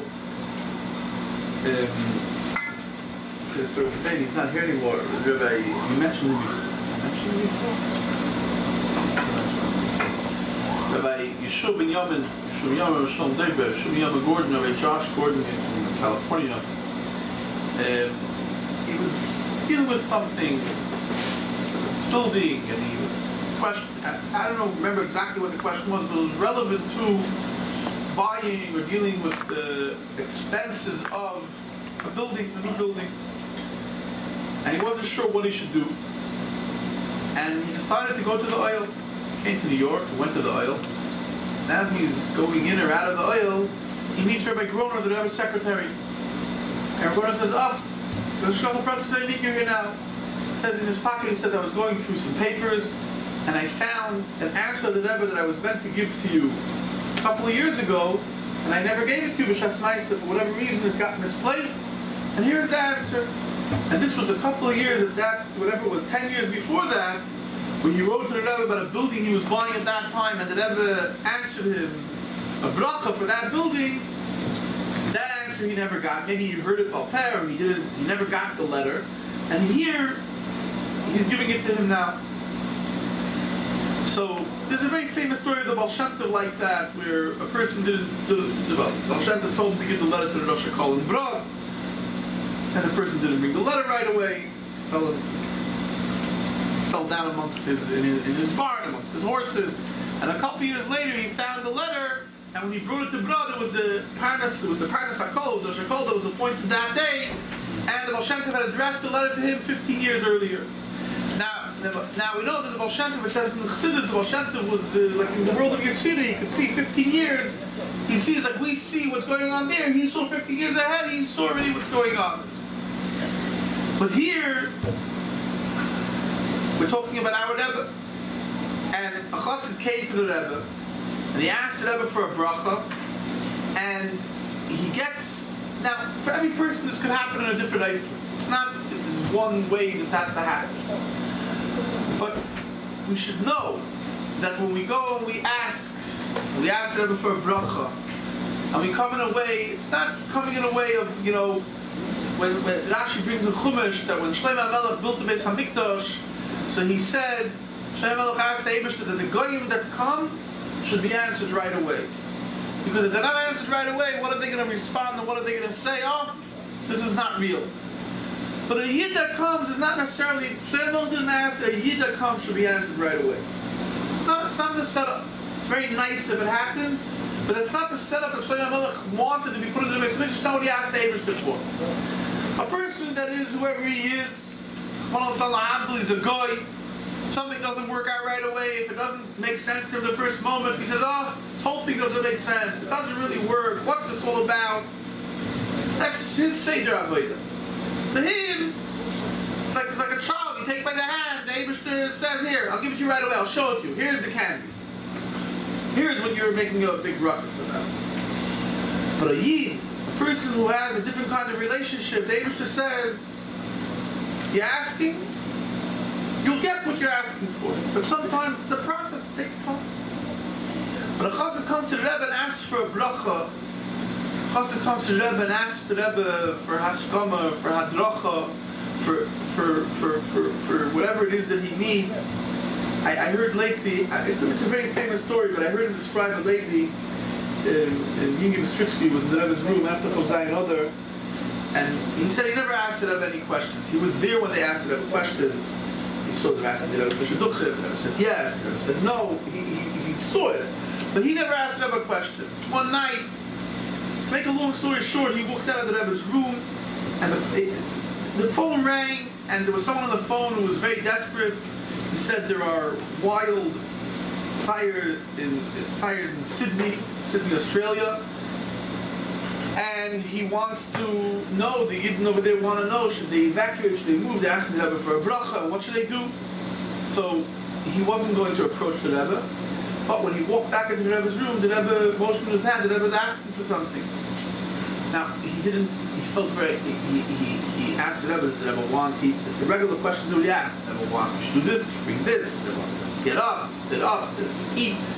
Everything was no. So he figured the Rebbe wants something, but he doesn't know what it is. Might as well try. So he didn't ask the Rebbe, should they leave or not. He didn't feel it was his place. He's not the secretary, he usually brings the questions to the Rebbe. But he asked the Rebbe for a bracha. He said, so-and-so called, Noach ben Gutel. He's asking the Rebbe for a bracha. He's asking the Rebbe for a bracha that the Yidden in Sydney, everything should be safe for them. The Rebbe gave a bracha. What was that? A couple of weeks later, he meets this person's father. The person says, you want to know the end of the story? Right after it turned out that right after he went into the Rebbe, which was 20 minutes after he got the call, suddenly the fire took a turn to a totally other direction and avoided Bichlal where the Yidden live over there, and they had there was no issue for them. So we ask for brachas, so we ask for things. The brachas are coming down. So we have the schus, we have the ability, we have the access, we have to know that in part of our hiskashrus, as part of our connection is relationship with Chassan, the Rebbe is, first of all, as we said before, the Rebbe says you fulfill the Rebbe's Eiros. You Farbrengen together with Chassidim. It's very interesting that being together with Chassidim is part of being connected to the Rebbe. You think, I'm going to the Rebbe, why do I have to be together with Chassidim? No. It says, you Farbrengen with Chassidim. You learn my Mamar, you learn my Torah, the Friedrich Rebbe said, that way you're Mekusher. And a Chassid who's Mekusher to the Rebbe also comes to the Rebbe and asks the Rebbe for a bracha. It's a different kind of way of asking for a bracha. The person who comes to ask for a bracha, and he says, yeah, I might as well try it. Can't hurt. Another bracha from a good Yid. And then there's a Chassid who comes and asks the Rebbe for a bracha. It's in a different way of asking. It's a different kind of asking. And that asking, the Rebbe answers. Sometimes it takes time till the answer comes. But the Rebbe is answering you in a way that expresses that connection, that hiskashrus. When the Torah uses the word kesher, one of the times the Torah says, I'm not sure how many times the Torah uses the word kesher. V'nafshik shuda b'nafshik. When we use the word kesher to describe the relationship between people, it's v'nafshik shuda b'nafshik. The soul of the chassid is bound up with the soul of the Rebbe. It's not just a connection, you say in English, a hello, goodbye connection. It's not just we're acquaintances. It's b'chlal not that. We're not friends, but there's a connection, there's a very deep connection. And in that deep connection, it's a very integral part, it's a real part of a chassid's life. A chassid asks himself, you can't say it's a way of being mekusher, but by definition, a person who's connected, a person who's mekusher, when it comes to a question, he has to do something, he asks himself, what does the Rebbe say about this? He doesn't even have to ask the Rebbe directly, because he's meant to figure it out, he's meant to know. There's certain things he knows. Does the Rebbe want that this should be done? Or this? I don't think the Rebbe is happy with me doing something like this. I don't think the Rebbe is happy with me. You know, I heard from a Yid, I don't know what, here it's also like that, but a Yid, he walks down Yisroel, which is the main street in Geula, and someone asked for tzedakah, and he moved on, he went on, he didn't give. Then he thought to himself, the Rebbe walking past here, the Rebbe give this person tzedakah, and this is something that we all was able to see, we're there. Any opportunity there is to give tzedakah, what are all the dollars on Sunday? What's the teichel of the dollars on Sunday? Shlichus mitzvah tzedakah. The Rebbe is making every person, it's also an opportunity for this person to meet the Rebbe, talk to the Rebbe obviously. But the main thrust of dollars, the Rebbe says, I'm making everyone a shliach mitzvah to give tzedakah. Giving you $1, you'll give this $1 for tzedakah. You give the $1, you can exchange the $1, you give the $1 for tzedakah. Because Gedoyluk Tzedakah Shemakarevas is a Geula. Obviously, it's also very connected to that. That's why, interestingly, the Rebbe started only in this giving dollars to everyone. There's also the Rebbe started giving dollars after davening and by night and after sichas. Gedoyluk Tzedakah Shemakarevas is a Geula. Not to make Mashiach come faster, but the importance. I think. I remember when the Rebbe spoke about putting a pushka up on the wall. That the pushka should be a part of the home, not just not that pushka in the house, but the pushka should be nailed in and preferably into the kitchen wall. And the Rebbe was speaking to the guests. It was Erev Rosh Hashanah. The Rebbe said, "You're staying in a house, and you can't knock in a nail over there. It's not your home, so you'll put it up with tape or something. You put it up in a way that you can take it off afterwards. But the pushka is part of the home." And someone described it was in the Rebbe's house before every meal. The Rebbe. When the Rebbe was in the home, the Rebbe would sit down with the Rebbe would put 5 cents in the pushka. Put something in the pushka before eating. And I think the Rebbe mentioned over there, why is the pushka in the kitchen? One of the things called basta before she cooks, or puts something into tzedakah. So when a person is asking me for tzedakah, and I have the change in my pocket, and I could give him whatever I could give him, just to walk past and not to give him, I'm thinking, what would the Rebbe do in such a situation? Rebbe's going to give this person tzedakah. So since then, he says every time he walks past, it's like it was a Yid, I don't want to say by name, but he lived in Shikul Chabad. Shikul Chabad is a neighborhood of Yerushalayim, and right near Shikul Chabad is a shul called, there's a yeshiva called Shabbi, a famous yeshiva. So sometimes, this is in the early days of Shikul Chabad, he would go daven in Shabbi. He says, why? He says, because in Shabbi there's no Siddur, Nusach Harid. There's only Nusach Sfard. So whole davening, when he davens Nusach Sfard, he thinks to himself, oh, here the Alter Rebbe says you have to change the Nusach. Here the Alter Rebbe says differently. So whole davening I daven with the Alter Rebbe. So sometimes nowadays, you come to the shul, there's no Nusach Harid, you say, chutzpah, they don't have a Siddur for me. My Nusach, I was once standing in Shikul Chabad actually, and some guy walked in and he said, what, there's no Nusach Sfard Siddur, what kind of chutzpah is this over there? What? There's no Nusach Harid Siddur, it's not a chutzpah. It's another opportunity for you to daven with the Alter Rebbe. Because you're holding a Siddur, you say, oh, here the Alter Rebbe's Nusach is different, here the Alter Rebbe's Nusach is different. I'm walking in the street, and there's a kid asking for tzedakah. So I can give tzedakah because, yeah, it's a very nice thing to give tzedakah. It's a mitzvah, very important, it's true. But there's another part of the mitzvah. I'm doing this mitzvah in an eifin of hiskashrus, in an eifin of connection. I'm doing this mitzvah because what's taking me to do this mitzvah? What's pushing me to do this mitzvah? It's not just another mitzvah. It's a mitzvah which I'm doing in an eifin because I'm connected, I'm a kusher, and this is what the Rebbe wants. I'm fulfilling that. So this is kashrus, this connection. Maybe when a person is connected, it's not so much about necessarily, I'll say, you know, the line and the phrase, exactly what does it say? Now what does a makusha do? Now what does a chassid do? A person who's connected knows those things that are important to the one who he's connected to, and therefore he acts upon them. The Rebbe, that's very clear. There's no hijrah from the Rebbe anywhere, that every person you see you should give tzedakah to. It's not what we're saying. It's not what I'm saying.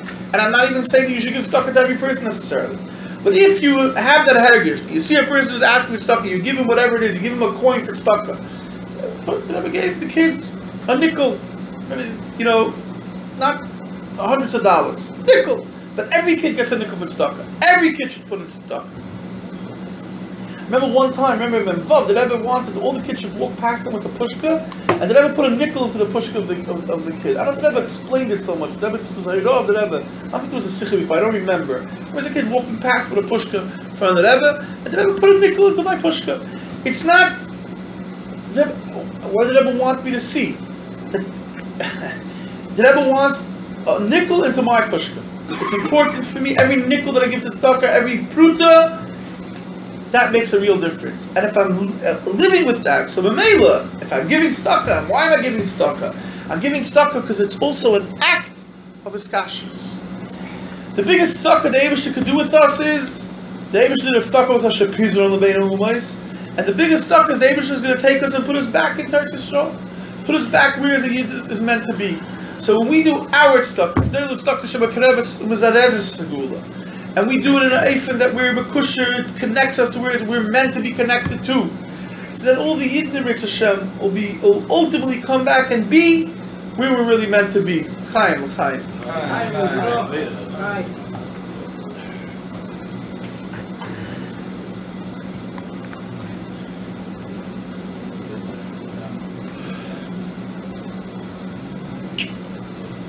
Darkecha Elokeinu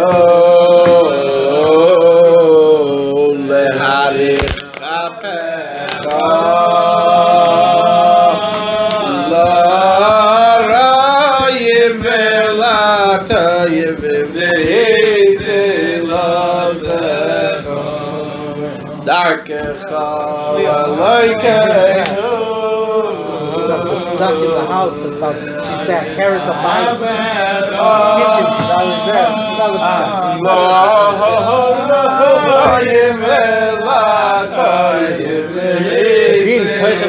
You see that Rabbi Schneerson should have a listen. Many years ago.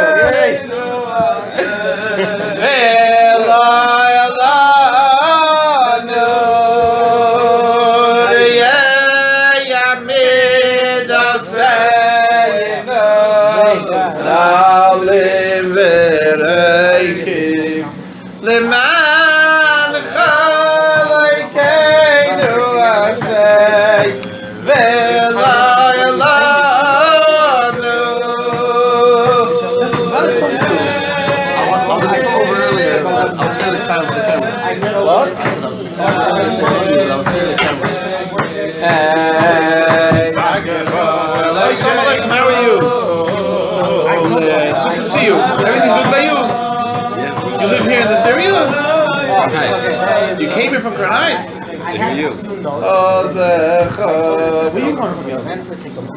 Crown Heights. He's also from Heights. You left Crown Heights. I met him in class. We go to school a block away.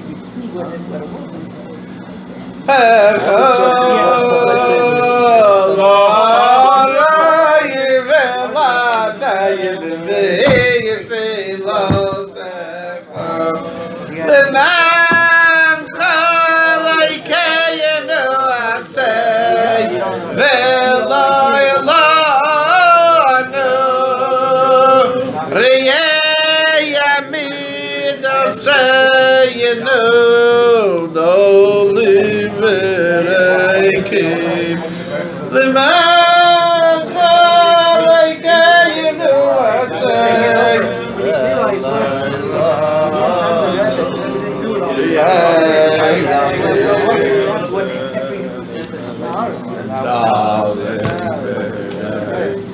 hey, dark Moshe's father. He was by us in Mayanot. My son knows. He was in Mayanot. He was with us. I know. No, my second cousin, me and Taylor. Who? Osher man. Yeah, he was by us. Yeah. You can very soft. Very good boy. Baruch Hashem. We should go back again. How do you know that? Nope. He had very good things to say. Very good things.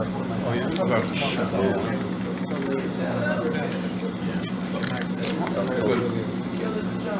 Yeah. Shabbat v'tzlacham. Amen. Shabbat v'tzlacham. We had another baby girl. That's tough. That's nice. What? That's it? Take a good look. You got a couple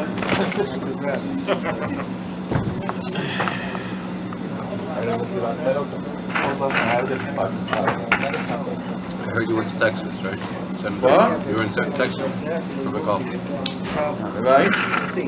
What? Rabbi? Coffee. There's a coffee shop.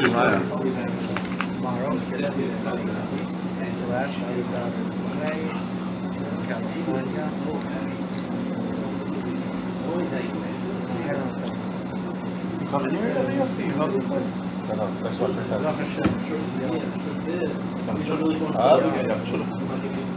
I feel like I like video. I know all about it. I know all about it, yes. Really into it for me. Well, I get it. Maybe I got one already. No, because I'm feeling we're going to take one. Kid? Again,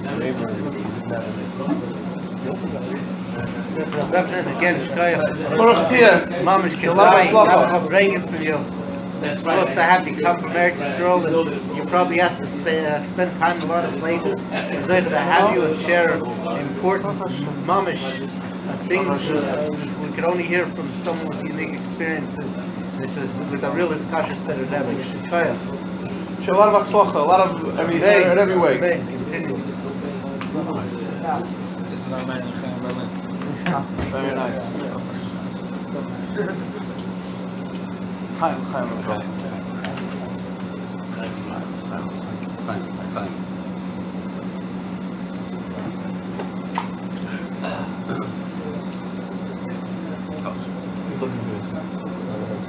You go to hard time. I haven't seen him in a while. Where is he?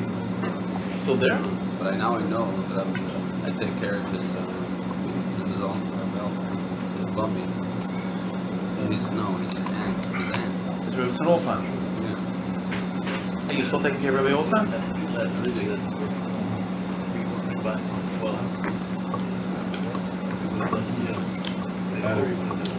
No. But and also Rabbi Cohen, I speak with Rabbi Cohen's mother. Grant, Rabbi Cohen's grandfather. Yeah, Rabbi Cohen's grandfather. You have to have that audio, right? Yeah. I don't need video now. But still.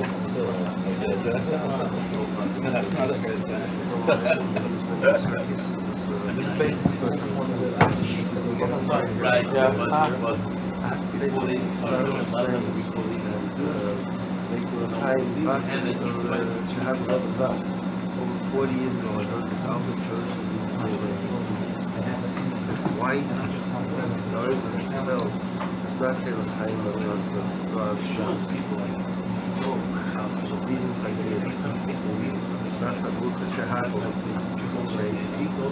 It's not a book that you can look at and remain at the shop. In Himmel. Aber Mensch, die Schaft, die hat nur in Himmel, Mensch hat nur so... Good look. Okay. Accepted. See that way the alpha position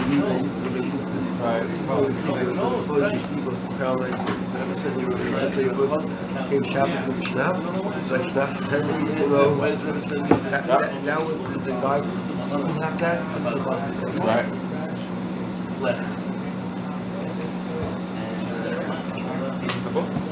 Moshe Flick just got his master's. Today? Learn with him. I saw him today. No, he's not. I tried to get him to come here. He's smart. Kids.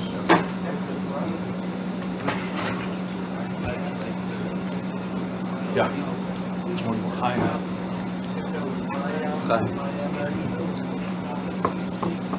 Chaim.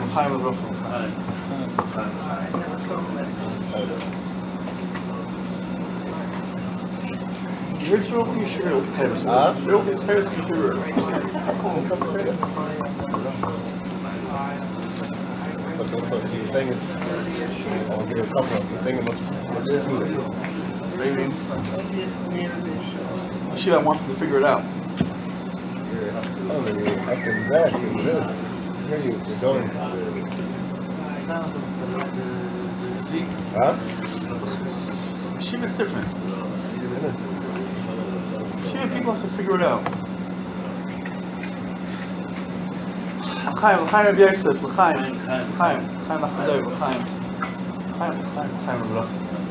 Shmuley, Shmuel Yosef. I see you ages. You want him from the Choshev and Balabat? What do you mean? I didn't see him. For sure since I got married, I didn't saw him. Married already 18 years. I'm living in Eretz Yisrael. You didn't go, you came to Eretz Yisrael ever in the middle? I didn't see you at Eretz Yisrael. Shlomi I saw, I didn't saw you at Eretz Yisrael. L'chaim.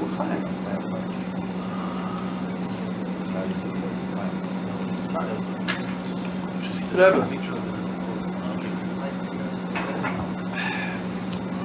there aren't many things that the Rebbe expects Chassidim to be like him. You know, there's a very famous line they say in the name of the Rebbe. So when she heard that Chassidim like are mimicking or copying the Rebbe in all kinds of ways, she said they should copy the way the Rebbe fasts. That would be very impressive. You know, to eat the same chocolate, no. But the Rebbe never wanted people to fast like him. The Rebbe never, for character, for the Rebbe, you know, Chassid's fasting, the Rebbe gave him a chelik. Igris is full letters. Talking a person shouldn't be fasting. It's not avoiding. Avoid isn't a fast. Avoid is dafka. Should take care of himself, should eat, etc. Not fast. The Rebbe doesn't want people to fast like him. The Rebbe, what kinds of other different hanhagas, different things that the Rebbe does, you know, it's described by the Seder before the Rebbe became Rebbe. So the Rebbe was Seder by the Frierdiker Rebbe. So the Rebbe was setting up the Seder. So she put down pieces of crane for the Rebbe and also for her father. So the Frierdiker Rebbe said, "This is for your husband. I don't need this." In other words, the Rebbe made up saying, "Oh, that everyone should eat pieces of crane." Pieces of crane are difficult to eat. The Rebbe for himself has a thing that he does. He does it for himself. He doesn't want. The Rabbi Bechlal didn't want people to copy them. The Rebbe Rashab was upset when he saw people don't drink sugar with tea on Pesach. Tea with sugar on Pesach, because the Rebbe doesn't use sugar. They copy the Rebbe. But there are certain things that the Rebbe, in a certain sense, demanded, expects of Chassidim. I don't want to use the words to be like him, but there's a certain expectation that you know you should live up to a certain standard. That's when it comes to being verschlafen. When it comes to be, you know,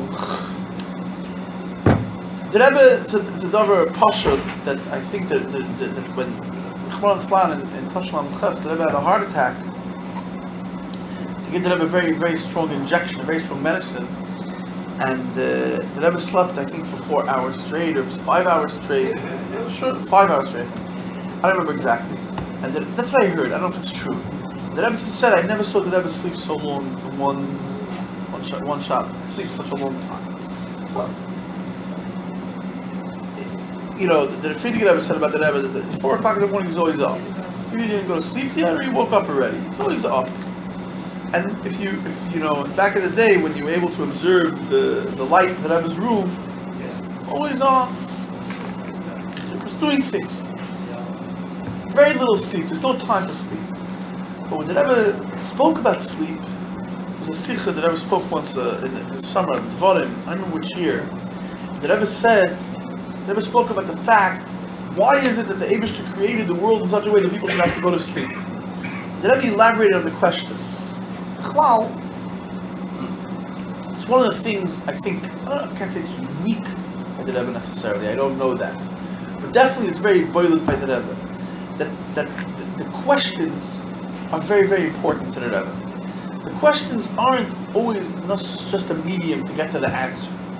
Say, I have a kasha, it's like the Welt says a word, that the Ur Sameach once walked into the Beis Medrash, and he said, "I have a pair of pants, I'm looking for a yosim that it fits."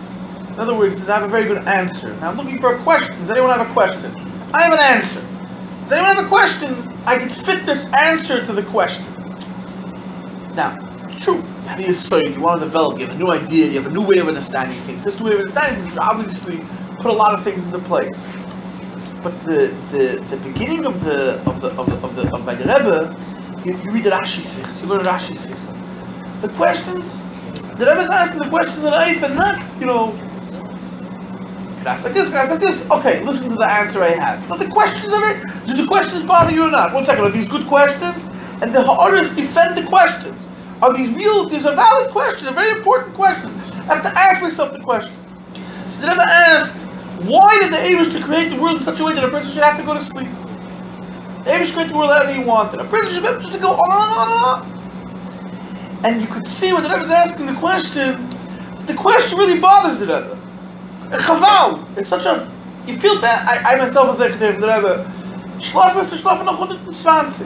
You sleep. There's a time to sleep. The person will sleep then. But now, what's the sleeping? The Pale, the Rebbe was masbir that the Eibishter wanted a person to appreciate the chiddush of creation. So therefore, the Eibishter gave a person also the ability and the tenuah, the sense of being mischadish. If a person would not go to, would never go to sleep, so he's constantly going on and on, he'd never feel that tenuah, that mode of starting something new, being mischadish. Person goes to sleep and he wakes up, it's a new day for him, he's a new creation. He wakes up in the morning, he's a new creation. So the Eibishter wanted to give a person, you should be a part of creation in that way. You should feel that experience. But going back, that's why it's important to sleep. True. Just now this week, they had someone asked them, how long does he have to sleep? And the Rambam was like, so. It's important to go to sleep 8 hours. 3 hours. What? But they have to make you sleep 8 hours. The Pasuk says, Oz Yishan, I don't know. Why 8? Check the last of Kabbalah, why 8? I don't know. It's a good question. I don't think everyone's Mahadir in 8. Some people, it's not fast, yeah. Some people do 18, some people do whatever. The versions of 8. That's already a separate discussion. How it, how much people are makbid after 8. Some people do less than 8. But the not being verschlafen is not just something that the Rebbe is speaking about to, it's not just something the Rebbe is in himself, but the Rebbe said, I don't sleep, and I'm not letting my chasidim sleep. I don't let other people sleep. The sleeping, you can see, I can even see it now that what's the sleeping? And therefore the Rebbe, the true of the Rebbe is that a chassid shouldn't be fashlafen. A chassid shouldn't be dragging himself around and barely getting things done. But the true of a chassid is with a big chayas, with a big koch. A chassid is a lebed gazach. He's alive. Whatever he's involved in, whatever he's doing, whatever it may be. It's not so much to gain out what he's doing. Is he doing now a mitzvah? Or is he doing now a personal thing? Or is he doing now... The true of a chassid is that a chassid is alive. That he's awake, he's vibrant, he's alert. That's a chassid. That's something that the Rebbe, in other words, in a certain sense, it's a certain true of, it's a nekuda of iskashus. Because the Rebbe wants for the chassidim to be in an eifin in the way, we can't be like him, but to have that mode of like, today you see it, let's say you're standing, you're watching the video and you see how the Rebbe is encouraging the singing, and you see at that moment everyone is riled up. Everyone, they're not, you're surprised how are the people that are still standing there and they're not jumping up and down. Because everyone feels that's the true of the Rebbe. The Rebbe is having everyone go. And that tenuah when you meet a chassid b'chlal, the expression Chassidim once had, the person who's not a chassid is like a portrait. He stands very nice in the dining room, doesn't move, he's gazing down from his very, very important vantage perspective, and that's what he is. He's not alive. Expression, he said he's like a cabbage, a blat, a setruk. Dry. A chassid is alive. A chassid is living. And where does this life come from? Let's say okay, so he knows and he's inspired by the Rebbe's teachings. No.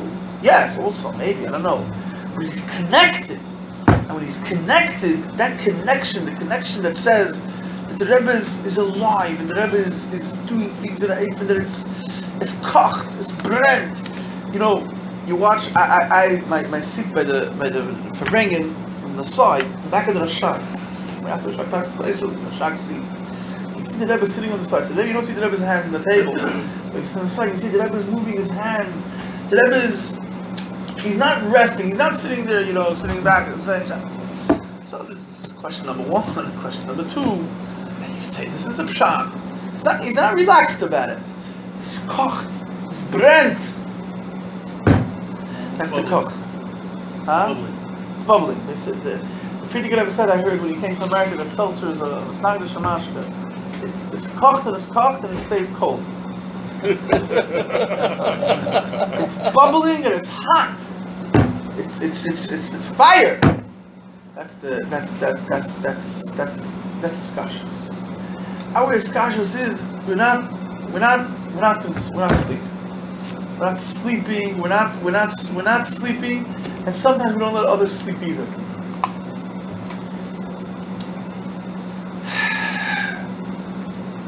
Until Mashiach comes, we basically can't sit back and say, okay. So now, of course, there's room to make disclaimers now. There's room to relax at one point. The person has to take a rest. And I saw a letter that Dafka Rabbi old time many years ago. She lives in Be Well. It never says that it's good for you to go to the summer and go up to the mountains. You used to go to camp, especially the nerves. It's like nervous, to calm. It's good for a change. There are things that a person has to do. A person has to take a breath sometimes, and a person. The Rebbe actually, it's a double posture that everyone knows this. Even in contrast to the previous Rabbi, and definitely to other, the Rebbe never goes on vacation. No vacation. The Rebbe went to the camp and he said, I have to make up the time that I missed because I went up to camp. It's a few hours. 3 times the Rebbe went to camp. And it's also a work-related trip, right? The Rebbe is going to visit the camp of Yisroel and Farbrengen there and said sichas there and gave the kids whatever it is, and it's walked around the lake. Yeah, checked everything out. Just camp. Safe from the flood.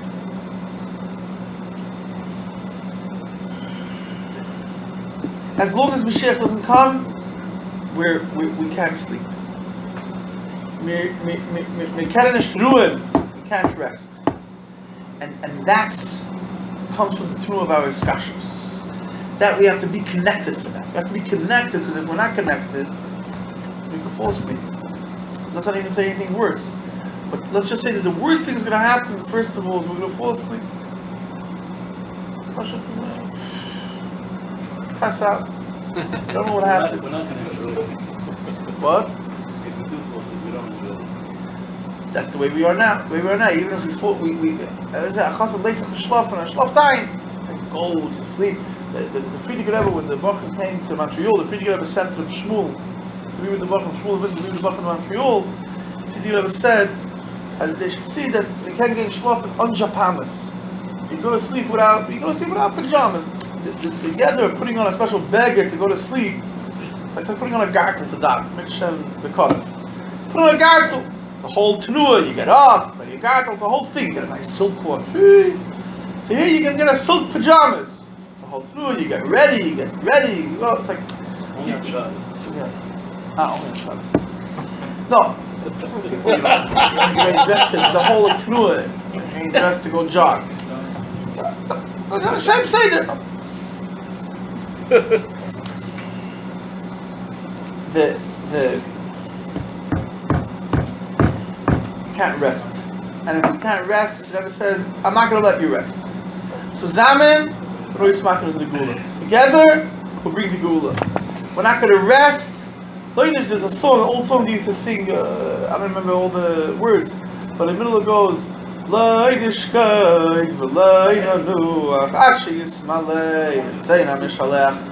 not going to rest till we fulfill the Rebbe's Ratzon, we make it perfect, and we know what perfect is. Perfect is Mashiach is here. That's passing. That's not just perfect, it's passing. Mashiach's not here, we're not passing. We can pass the test here. Pass, we'll make it happen. L'chaim, l'chaim.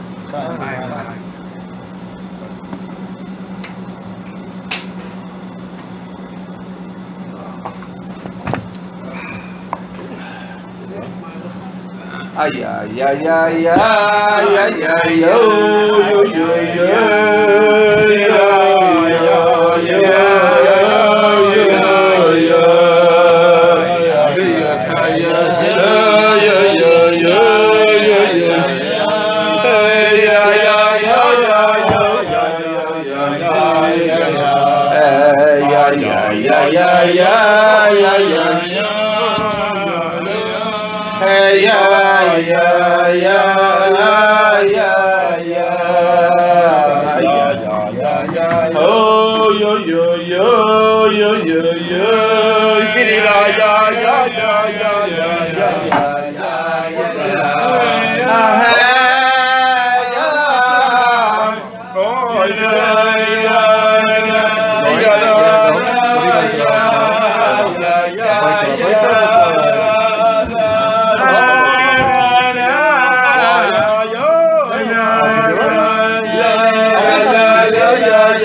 Everyone has this Michigan, you can't, you know, we'll do everything like everyone else, it'll be boring. That's a fact. You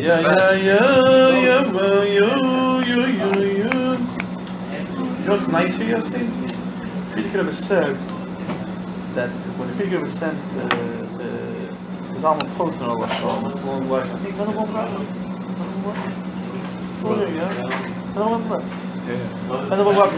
He sent both of them, Friedrich Rebbe sent both of them to Paris to visit the people that just came out of the DP camps. Right? You know what I'm talking about? Not that he sent them, you know, right? All the Anash came out from Russia, they went through Poland, and they went to these DP camps, and then they got out of the DP camps, and they were in France, they were living in these hotels, and, you know, like, kind of quote-unquote hotels, but whatever, and the Friedrich Rebbe sent two Bachrim to go see them.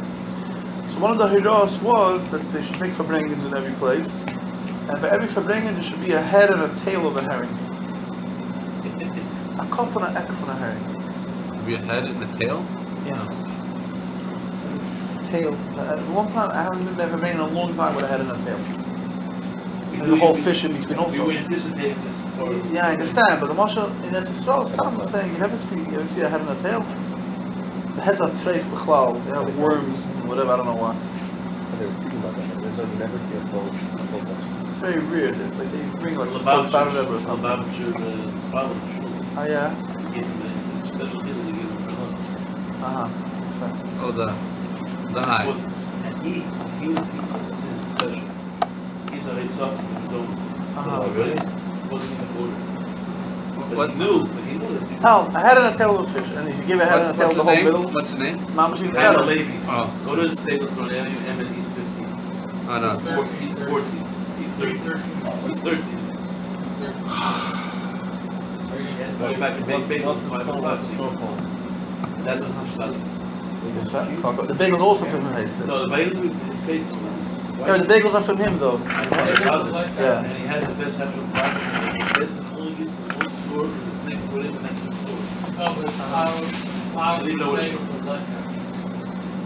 And in the flour is like somehow. In the flour is lekker? That's what he claims. Have a bagel. It's the most Hasidic. You have to wash the bagels. Yeah. He's the guy that brought the thing you have to cut the bagels with? No, that's another guy. That's another contribution. Yeah. But this is, Mamish is lekker in the bagels. We had that for years, so important. Yeah, that's a different, another Menandif. Not here tonight, but Should be a schus full of them. oh man, A cup and I don't know why. That's what I was and also the a cup salt and is an from extra there. honey. It's Hasidic salt. Even though it's not, this even was though it's Hasidic Masnagid, it's there from Masnagid. Yeah. It comes from a Hasidic bagel macher. Why what? This bagel macher. Right, and anyways, it's Canada. Right. What did he ask? What was the other news? He wants to know who made all the other food, the tuna. Also the bagel group. Chaim Alevi, the bagel with the Lubavitcher, made the tuna, made the egg salad, made the salad, whatever. And the fish powders. Great fish, he's moist in his own. That's his matana to the thing. Moist with the leg. And it can't be anyone, even though you're right, the white fish, the heads are sometimes gourmet. This best in case the extra we not give one extra all the flowers to him. I'm wondering, Taka, why? Taking a salt, you never see heads. So once in a while, it's hard. Carp, you see a head. They don't even have to white fish. They're not white fish. Because it doesn't flop, it doesn't float. They don't have white fish. And the thing with the eyes, the thing with the eyes is people that... Yeah, eat eyes, I eat eyes. It's good, the eyes. Bear Grylls eats there. I don't eat eyes. Who? Survivalist, there's a famous survivalist. Chayzul Blue, when he passed away, they found in his record his pocket full of eyes. Yeah? Yeah. He would take always the eye by the fish. Chayzul, he was the Chayzul, he was about to see.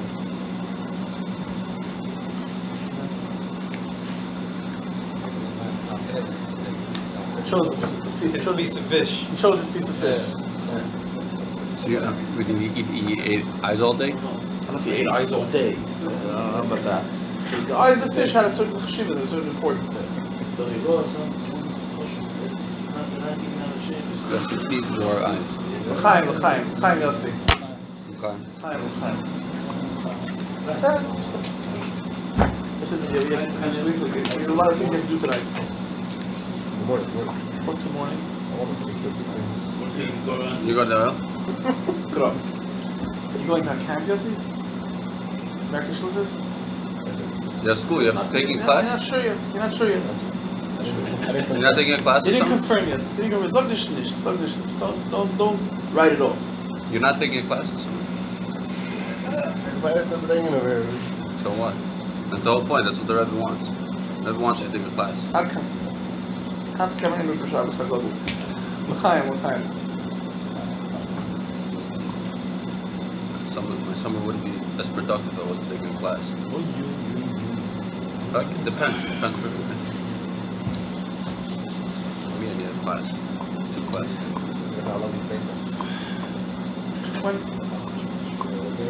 See that? That was a mashka. And I was like, yeah, wow. Yeah? What? On the plane, I flew to Russia. They give Berber Baz Hashem. I couldn't believe it. As much as it's so normal. I also stopped in Moscow and I davened in the airport. They had a minion, 2 million on him. Yeah, big island. How? A lot of people flew from Israel, and the same. Also, there are people flying back to Israel. They also the same area. So there was also later a million of people flying to Israel. Think about it. My father went to Russia. Tafshin Mem Hey Kislev. Kislev Ben Vov, 1985. That in 1985. When he came into Russia, they looked at his passport. The last place he was before he was in Russia, he was in Israel. So they stopped him. They gave him a hard time, and they put him in a room room in the hotel by the airport with a soldier standing outside. They basically like kept him under arrest for a certain amount of time. Yes, That's very good. yeah. My father went with Mary Goodman. And I'm standing here, and there's a meeting out loud in the airport. It's still an amazing thing. And you go on the plane, and they're giving you kosher food. Aeroflot, the Russian company, is giving you kosher food with a hashgacha from Rabbi Lazar, the chief rabbi of Russia. I was so excited. I didn't eat the food because I wanted to go to the oil, but I saved it. I want to, I don't know, I want to do something with it. I want to like frame it or something. This food is an incredible thing. And who's giving the hashgacha on the food? Shliach. He's the Prime Minister's rabbi. I know the Prime Minister needs a rabbi, but yeah. No, because he said that the Lubavitcher Rebbe is now the Lubavitcher Rebbe for Lubavitcher. For everyone. For all of Russia. There you go.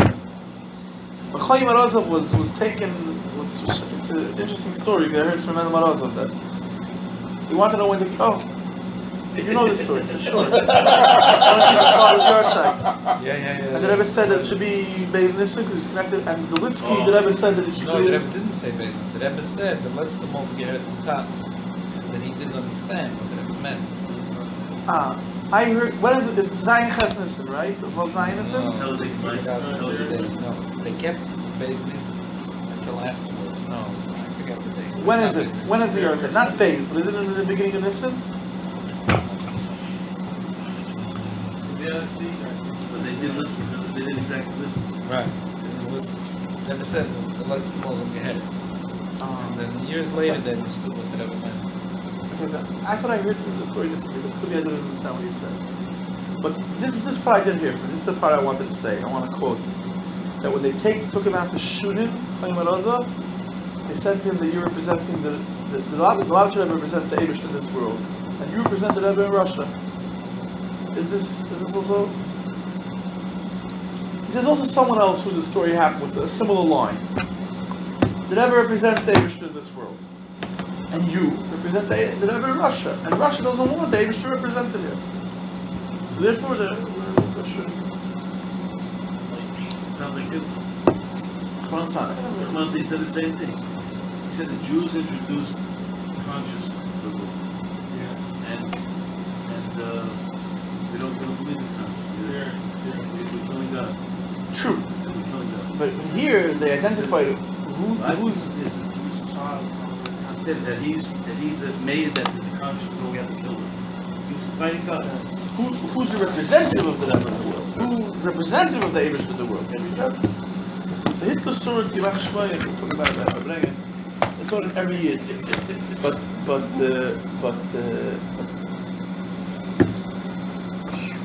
So here's coming later in Russia. Chassid, who's representing the Rebbe, represents the Eibush in the world. But actually, it's an unbelievable turnaround. I can't believe I'm getting excited about it because it's so obvious. But I got excited about it when I saw it. We just have to connect to them. All the people that have days too. All the people that have. All the days are good. With him. Yeah. These are all signs. The Rebbe said it's a sign of the Geula. These are all signs. The word the Welt says Bottom Adifim is Simonim. The signs, we got a lot of signs. But the real thing, nothing like the real thing. Oh. So Hashem, you should have the real thing. Whatever it may be, for every person, we're not getting in with signs of the Geula. You don't just want signs. You want the Pearl Mamish. The Pearl Mamish, to see it, the Pearl Mamish, to experience it. We should. You hear that I'm talking about it in the Sikha, you realize that every day when you say it, it's very real. It's not just more words. It's a real need. We have that need. It's our need. It's our need. And we have that need, and that need should be fulfilled. Time.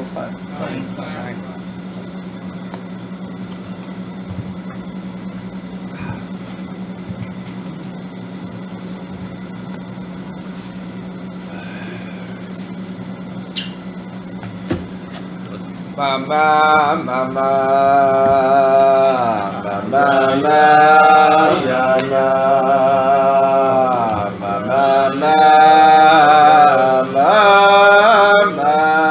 mama, ya ya, hey, ya ya ya, yeah, ya ya, yeah.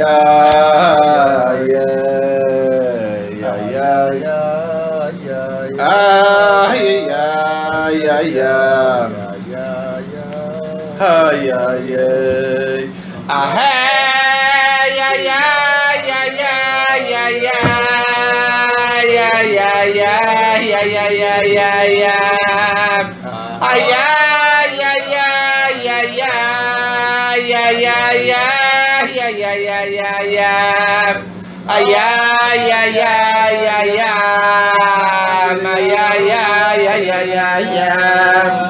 Yeah, yeah, yeah, yeah, yeah. Yeah, yeah, yeah, yeah, yeah. Ah, hey, yeah, yeah, yeah, yeah, yeah, yeah. Yeah, yeah, yeah, yeah, yeah, yeah, yeah, yeah. Ah, yeah, yeah, yeah, yeah, yeah. Yeah, yeah, yeah. Yeah, yeah, yeah, yeah, yeah. Yeah, yeah,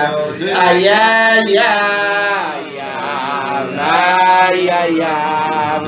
Yeah, yeah, yeah, yeah, yeah, yeah. Yeah, yeah, yeah, yeah, yeah. Yeah, yeah, yeah, yeah, yeah. Ah, yeah, yeah, yeah, yeah, ma. Yeah, yeah, yeah, ma.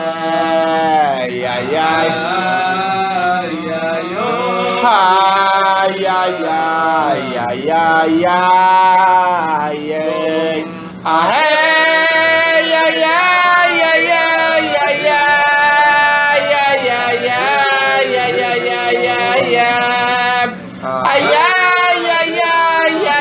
yeah, yeah,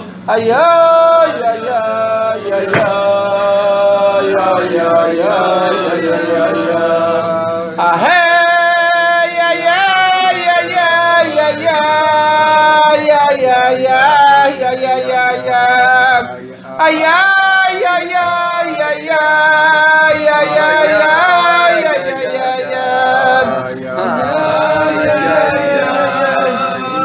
yeah, yeah, yeah, yeah, yeah,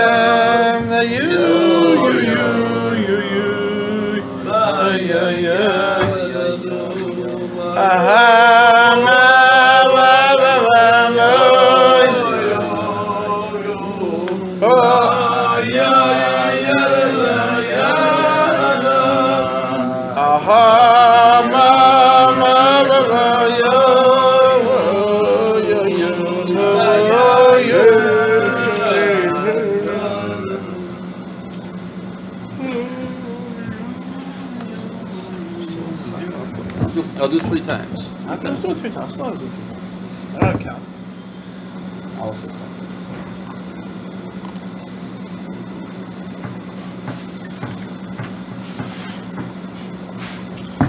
Chaim. That's it. One more. Last one. Last one? Yeah. You didn't have more than 4 yet, right? I didn't. You didn't have more than 4. You're not 40 yet. I'm not going to, you know, I'm 40. But the Rebbe said small. Small is relative to it. But he stands up as very tall. To bring it up. Yeah, you're right. I'm just trying to explain what he's thinking. I don't think this past 4. You gave me a small one, and I think I had like 1 or 2 before. So I want to show you speed motion. So the college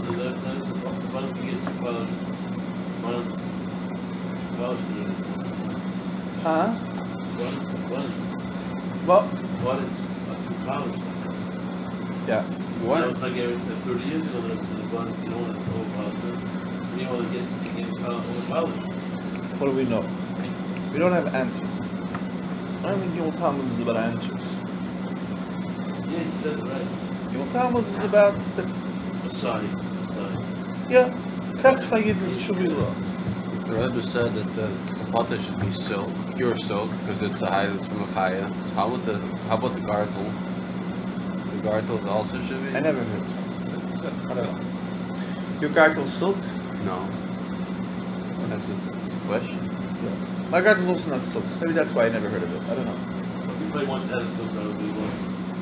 Yeah, it's embarrassing. I had 2 that I lost. I never bought a 3rd one. Yeah, I had one and I lost it. I said to myself, Lost I'm it going to lose it 70. twice, I'm going to lose the silk garter twice, and it doesn't want to happen. I lost the better. Silk one you didn't get. What? Expensive. It's thick. So we'll give you this one. I'm not going to get into the story. Very painful. Embarrassing. Let's go to eat, they were selling you silk garments. Yeah, Silverstein. Right. Where is it? I haven't seen it. Ginger, I know. Yeah. Now Oh, he's selling Yaakov? coffee, right? Yaakov? I saw him today. Yeah. Very I sweet. bought a silk yarmulke by him. Me too, and I lost it. I think I have it somewhere next to him. I'll have to very tell into him. it. I'll have to tell You him don't know about who he is. Now he sells very good bread. Yeah? And his brother, a big Travel agent. What? very big, sweet, also sweet. His father was a travel agent. Sweet. My father Yeshiva Montreal. My father tried always to buy a ticket by him to give him Wow, Parnassus. wow. That's also why I bought a lot of stuff. I didn't even know he sells bread. I down next to I don't know if in he the still does. basement. I don't know if he still does. Probably not. Maybe he was making enough bread. From a Torah, right? No, not that Yaakov. Not saying. No, that no, makes a sense. different, a different silk. He's also Jinjin. He's also. Silverstein from Carol Street. Yeah. Oh, he's from Crown Street. The letter that ADD, ever, so I lose everything. Not right. not a reflection on the silk Right, article specifically. that's for sure. The letter that ever. Yeah. And no, it's just a self-diagnosis. We don't need a microphone anymore. We still need a No, microphone. forget. Because he ran out of battery, so he's going to connect the picture and the voice. Audio. Yeah. Surprising for looking. So it's sick. You didn't know this, but it's I still came in, and I on the way here, I asked if it's. going to be. I really didn't want. Right. I really didn't want, but I But said I've seen I'm a not. few Farbrengens that it's Maybe- not. Some of the most geschmackig Farbrengens. Okay. Purim. You're being recorded. Not that I many can't. people I can't say it on record, but I don't want to If be it's going recorded. online, it's like you can There's Satmanas, they're going to watch it. There's Satmanas, they're going to watch it. I want to say like this. I want to tell you how far to the Rebbe. There's a letter that I have a very good Yossi, sharp Yossi. Yossi, you're good. You do which one? There's Zainish Mizvati, Yossi. Zainish Mizvati. Zainish Mizvati. Don't sell yourself short. The letter that Rebbe that says like this. The Rebbe wrote the letter when it was 100 years in the Tzemach Tzedek. And the Rebbe said like this. It's 100 years, 1960 Chavav. The But it'll clip into the 65. No. Yes, Nissen. L. Nissen. L. Oh, it's Nissen. Sorry. Nissen Chama. And that was like this. You have a comes to the yard site 100 years in the past of the Tzemach Tzedek. We have to learn from the Tzemach Tzedek. To learn from the greatness of the Tzemach Tzedek. Tzedek, Nigla, Chassidus, all the things of the Tzemach Tzedek. The Rebbe says a person could ask himself, who am I b'yachas relative to the Tzemach Tzedek? I'm going to compare myself to the Tzemach Tzedek. It's kind of ridiculous for me to think that I'm going to compare myself to the Tzemach Tzedek. Who's the Tzemach Tzedek and who am I? So that was like this. When you go by the water, even one drop, go to the beach. You go by the water, by the river, by the Farbrengen, and there's a drop of water goes on to, that doesn't say these words, but a drop of water goes onto the beach. This drop of water, in this drop of water, you could, if you look into it, you'll see the whole sun is reflected in this drop of water. What's this drop of water b'yachas relative to the sun? The sun's huge, and this drop of water is one little drop. But this little drop could reflect in it the whole sun. There's one condition, that there shouldn't be anything in between blocking the sun from the drop. It doesn't matter how big the drop is. The drop will say, me is going to be reflected the whole sun. Bring a pail of water, bring the sea, the ocean. The ocean will reflect the sun. I'm paraphrasing. The Rebbe doesn't say it at kedei kach. But this word says over there, that this one drop can reflect the whole sun. And there's one Tanai. Tanai is that there shouldn't be anything that gets in between the sun and the drop. It doesn't matter. I'm a drop. A tiny drop. This tiny drop could reflect the whole huge sun. Now, the Rambam gives an example of something very big. The Rambam says that the sun is kach v'kach.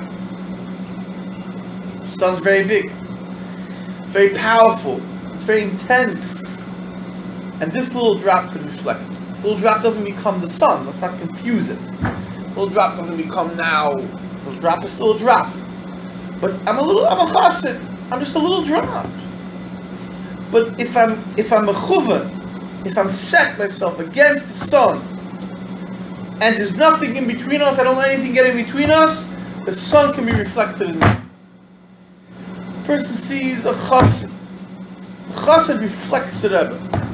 Now, person lets things get in the way. Reflection is obstructed. So that person says, I want to be connected. The question is, what programs did you download over there that got in the way? What you download all this software into your thing? Now you need filters. It's a whole chachma.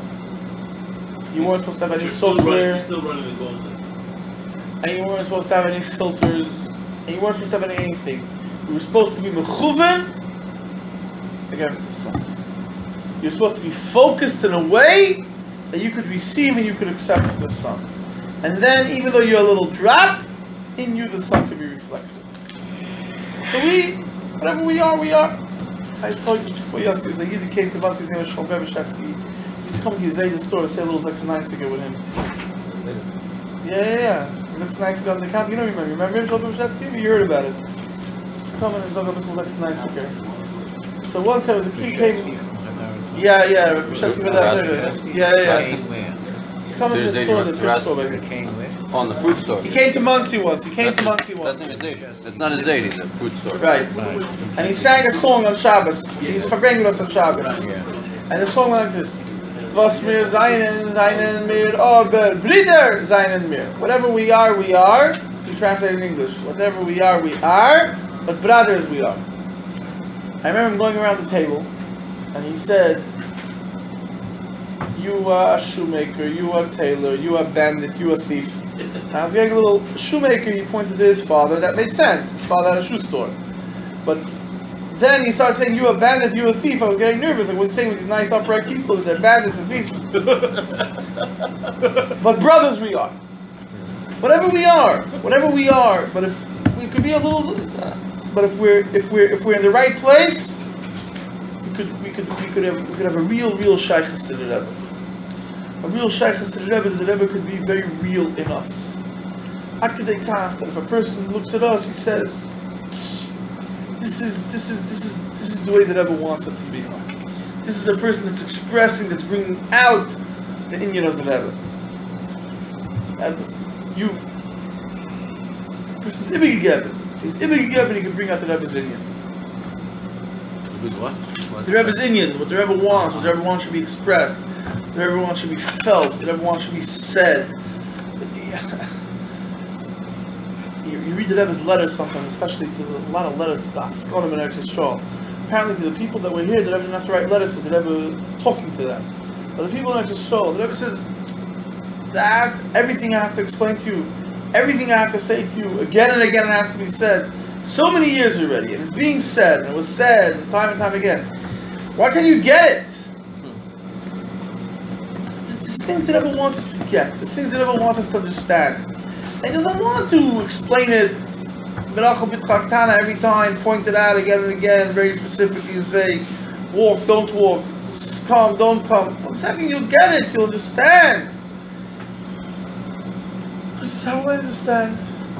Even if it's a little drop, but it's connected to the sun, there's nothing getting in the way, you'll reflect what you're supposed to reflect. You'll bring out what you're supposed to bring out. You'll express what you're supposed to express.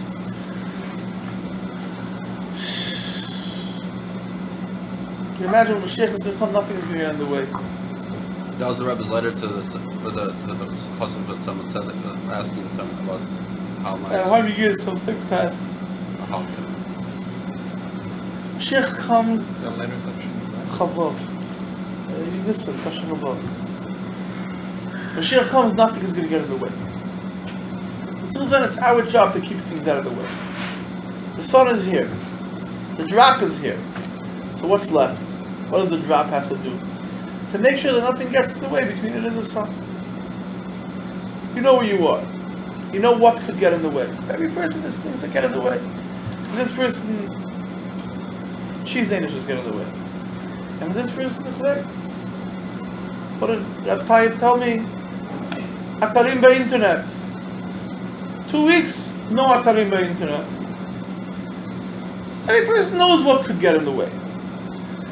Make sure those things don't get in the way. Make sure, try. Very hard. Say no, have it and it won't get in the way. If you have it, it gets in the way. It's a Gaelish does it. It obstructs, blocks. I may not feel it right away. But it gets in the way. We should get it out of the way. It should be reflected in us.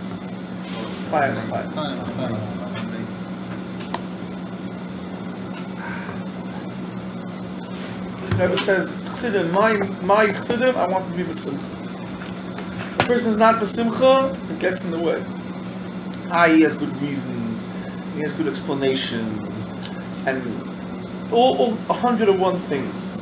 But a person who is B'simcha, this is the Rebbe's person. And if he's not B'simcha, he's making something get in the way. Something gets in the way.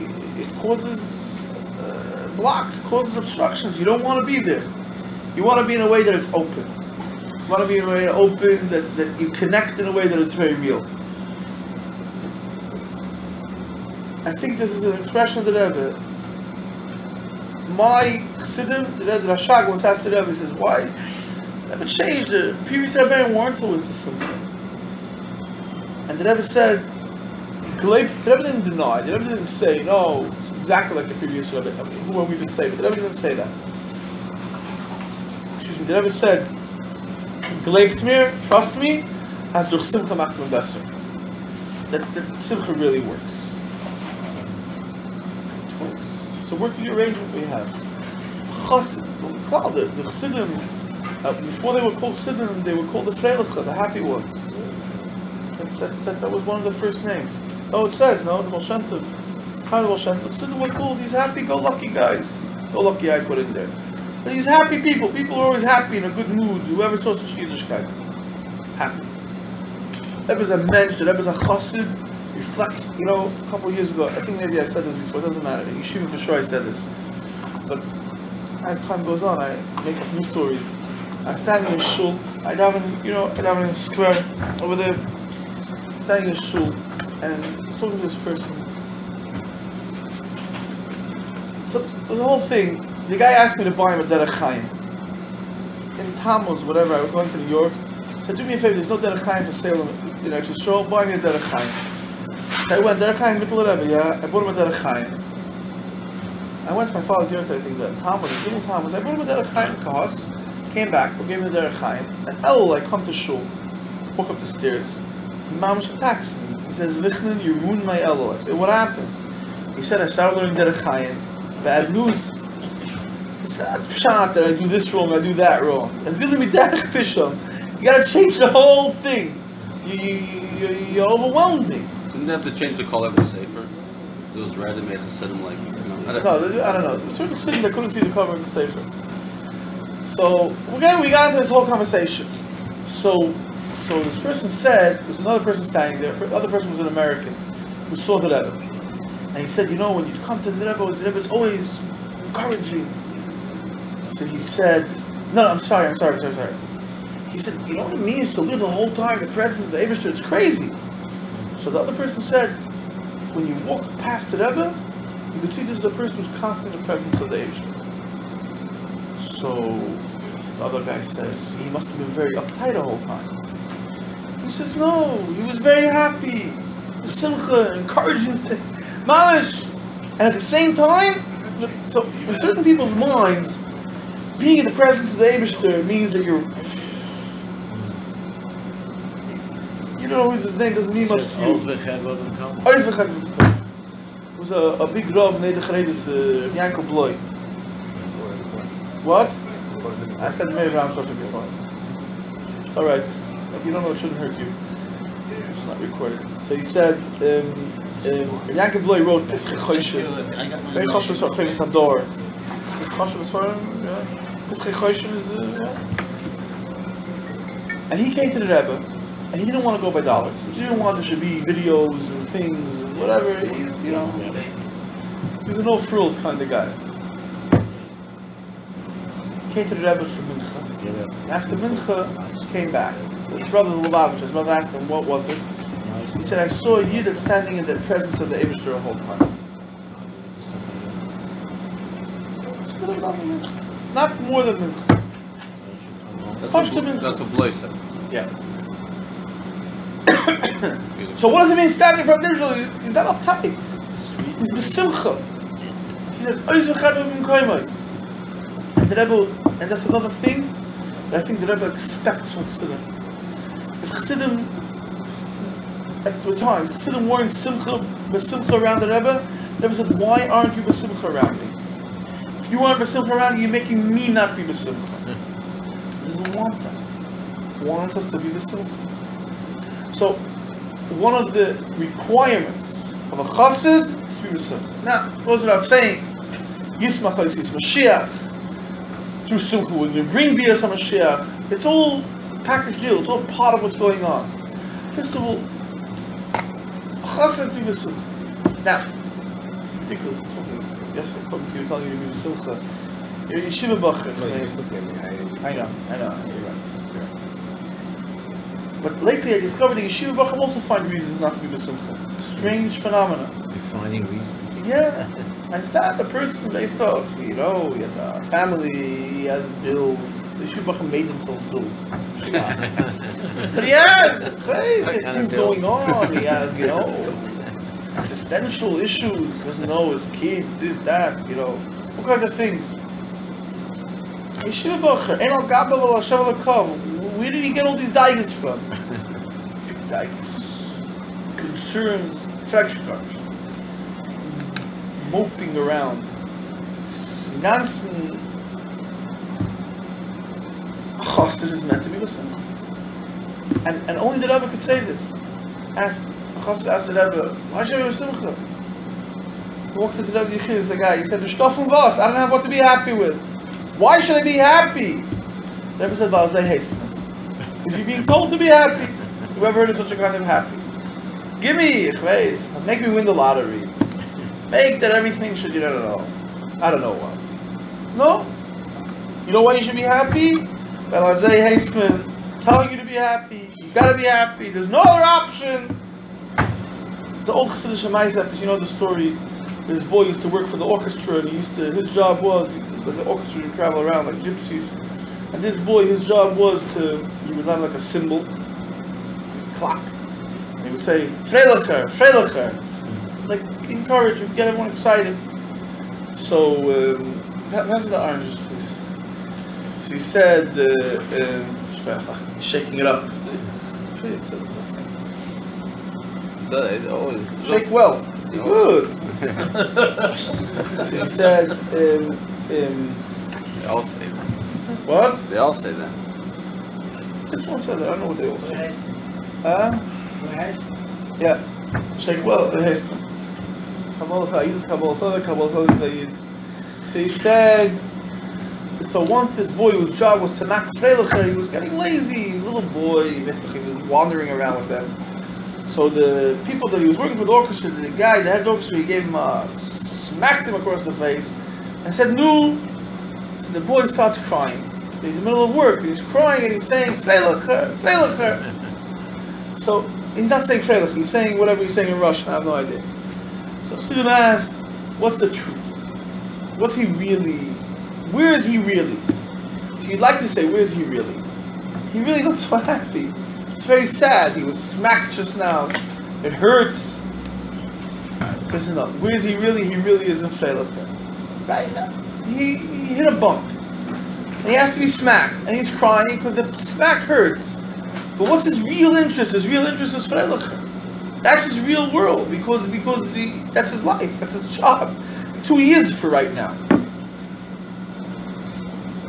A chassid is Freilacher. It could be a bomb, it could be this. Why Freilacher? V'azeh Haseman. V'azeh Haseman. Because there is no other option. He's on the London, the Tzura. That's the Chalois. This is what it is. You know, when you find Hasidus, you find so many things. You find Hasidus about a beautiful Megillah. Be happy just for that. Just for that. Mashiach comes and means to be happy. That's not the kunst. True, we're not tricksters. We're not looking to make kunst. That's fine. Let's get it right now. Chaim. Ashreinu, Ashreinu, Ashreinu, Matei Volgeinu. Ashreinu, Ashreinu, Matei Volgeinu. Ashreinu, Ashreinu, Ashreinu, Matei Volgeinu. Ashreinu, Ashreinu, Matei Volgeinu.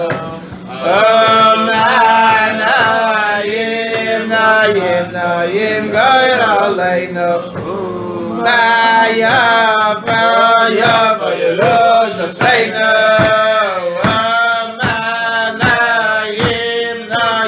Nayim Gair Aleinu Yafa Yerush Aseinu Nayim Gair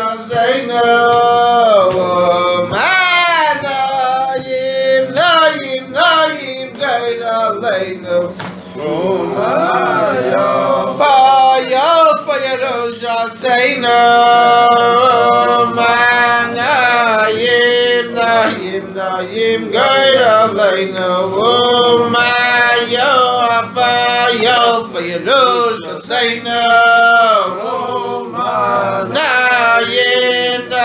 Nayim Gair Aleinu Yafa Yerush Aseinu Nayim Gair Aleinu Yafa Yerush Aseinu Ashreinu Matei Volgeinu Ashreinu Matei Volgeinu Ashreinu Matei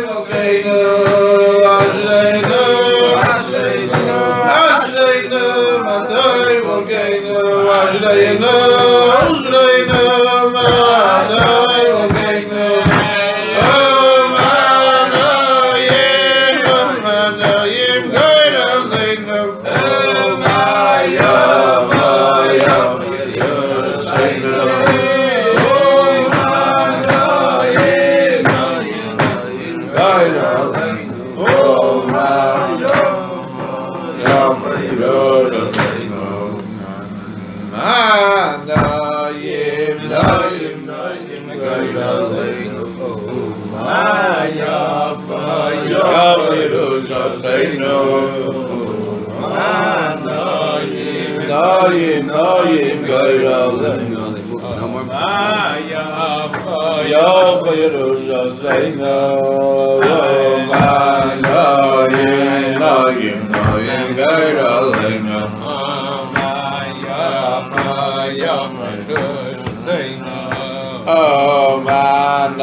David?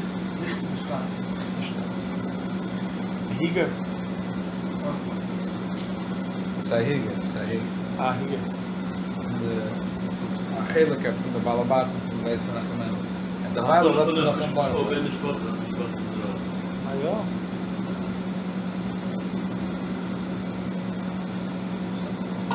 I thought there was someone else who was here before. Other than the man. Who was working with the man. Victor. Victor, him I recognize.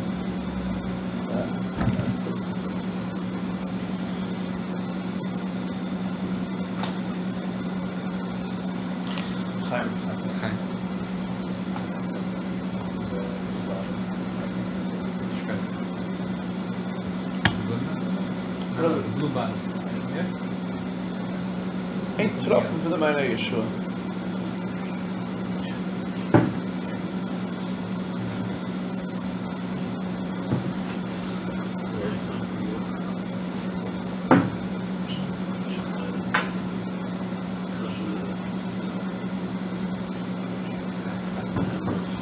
Heel erg. Maar dat is een different shit. I like vacation. I appreciate it. If I can make you a vacation, I'm happy to do that. Maybe, I don't know. Shouldn't hesitate.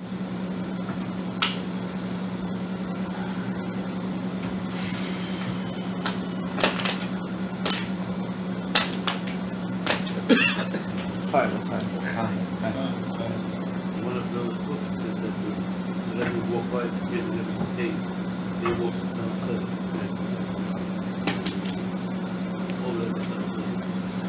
Wow.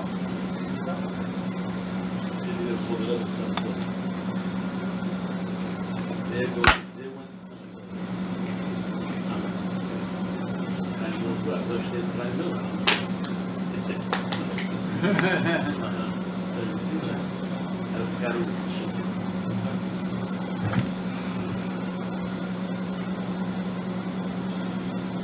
What's best? They both had a tremendous. It's fun. It's like something about the. It's cool. Gene of greatness in the sciences. Remember Schleiman now. What? Fine. Yeah. You know how to slip for a minute. I don't know if he's still like that, but he was like that. Yeah, you know how to slip, you know how to...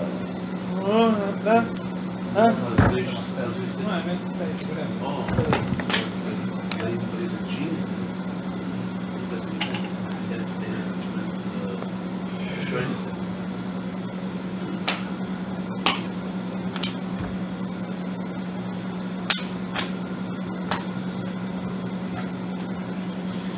The story of the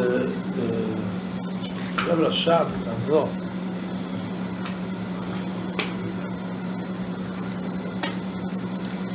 There's a few stories like that. The Rabbi Rashab and the Azor played Chasna Rebbe. What games did the Rabbi Rashab and Azor play? We see in the house. They said, play the game of Chasna Rebbe. So one story is that the Azor, always the Azor was the older, the Azor was the Rebbe. The Rabbi Rashab was the Chasna. Rabbi came to the Razah, said that he came to Yechidus. He said that he's a tikkun, he ate nuts on Shabbos, like nuts or sandwiches, things that you crack open, and you're not supposed to. What should we do? So the Razah told him, from now on you should say Meida'ani from a Siddur. So the Rebbe said, you're not a Rebbe. Why? He says, you're a Rebbe, before he answers, that's given a krechts. Before he answers, is the... So there's another story. This story I believe says in the Sichas. But there's a story that doesn't say in the Sichas, but it's a story I didn't tell. The one time that I told Rebbe Shab, come let's play Rebbe and Chassid. So the Rebbe Shab said no, he's not ready to play. There's more to the statement. In the statement there is, he said, Rebbe is nicht Spiel.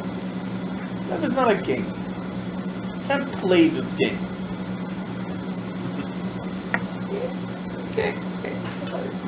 Play things that are just games. A Rebbe is not a game. It's a serious thing. By the Chassidus, there's a Kabbalah from the Rabbi. The Rebbe, before he says Chassidus, before the Rebbe says a Maimer, he has to feel like he's a person who's walking the street, and the kids are throwing things at him. Like on a sugar nugget, a person walks the street and the kids make fun of him and they throw spitballs at him. The Rebbe, before he says Chassidus, it's not when the Rebbe says a Sikha, when the Rebbe says a Maimer. It's not stop the Rebbe, $100 sitting, he's not saying a words, he comes up and he says, when the Rebbe says it's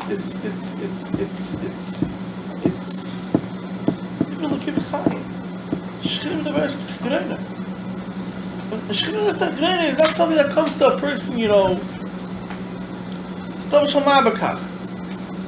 woke up in the morning, I might as well say, by the way, I said something, by the way, it was Shchirim Levetz Tergreiner.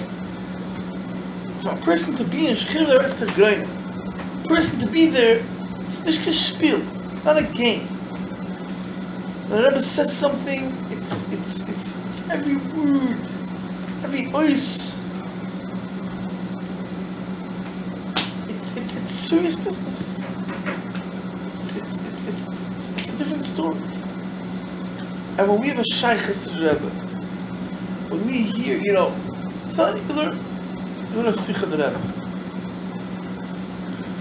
When the Rebbe said the Sikha, I don't together of Shechina Derech learning. You want to be scientific about it. The Rebbe said a Maimer Shechina Derech learning. What's the difference in Maimer and a Sikha? I don't know. The Rebbe said, I heard this from Rabbi Grona from Australia once. The Rebbe said, you were in Australia, Rabbi Grona, yeah? Rabbi Grona always speaks about it. You don't use Rabbi Grona on Shluchas. You don't know, it's Maraza. His father was the first Shliach. Right. The Rebbe said Hirsch Lipsko, I'm sure it's like Maharab name. Is your father? First Kutz? Yeah, but the Rebbe said on one of them, he said he's saying L'chaim for Hirschel, for his son. That was my father. That was Hirsch Lipsko, right? Also Hirsch. Yeah. But you know Rabbi Cohen, right, from Yeshiva? No, Beos, right? He was the Shliach Beos. No, they were in Shlichus together. We learned together for 10 years. You and him. Rabbi Cohen who works by us. Weird. Yeah. Nice. He went with you. We went together. Yeah. Don't walk behind me, I may not follow, lead. Don't walk in front of me, I may not follow. Don't walk behind me, I may not lead. Just walk beside me and be my friend. Together we'll walk in the ways of Hashem. Here Rabbi Cohen walk together in the ways of Hashem. I can't, far be it for me to decide who led and who followed. Right. And that's why they say Kirv right, because who knows who's closer. Yeah. They walk together in the ways of Hashem. They walk together in the ways of Hashem. So, what? It says by Yishalach Chanechsel, the two neshamas. It says in Chassidus, it's two neshamas, it says Kabbalah, it's two neshamas that came from the Shemitah Rishayna. It was an existence greater than ours. A world different than ours? Oh, it's really not. where I am right now to like get into the details. So I don't want to. I have to say responsibly. Drink responsibly. I have to say it responsibly. So the part is like this: the Kabbalah Rishonim is something called Sefer Hakana, Sefer Hapliya, written by the Wichnin and Hakana. There are three svaras: Sefer Hakana, Sefer Hapliya, Sefer Haboyer. He also wrote what the tefillah we say on a V'chayach. Nichols Berger wrote the second one. Nichols Berger. Yeah. 2 days ago I saw it. No, he wrote the Haflah, right. The Haflah on the Makna. Oh, Rabbi. I have Yeah, this is a Hakana and Hapliya. But it's not the gates. Hakana and Hapliya and Haboyer was written by the Wichnin and Hakana. And in there he says that the world is in a cycle of 7, right? 7 days is a week, 7 weeks, not 7 years is a Shemitah. So he says in creation also there's 6,000 years and the 7,000 is a Shabbos. That's one Shemitah. And then there's another Shemitah. And like this is going to be 7 Shemitahs, and then there's Yovel, a whole thing. And of course, there's Mekubalim that go in that Shita.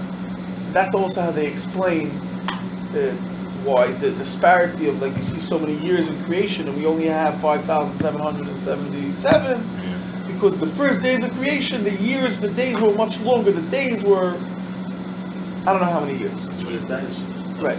And the Rebbe objects to that very strongly. The Rebbe says that it's not Kipshuta. Yeah, the Rebbe says it's Kipshuta. I think the Rebbe's objection is pretty strong. But that's, again,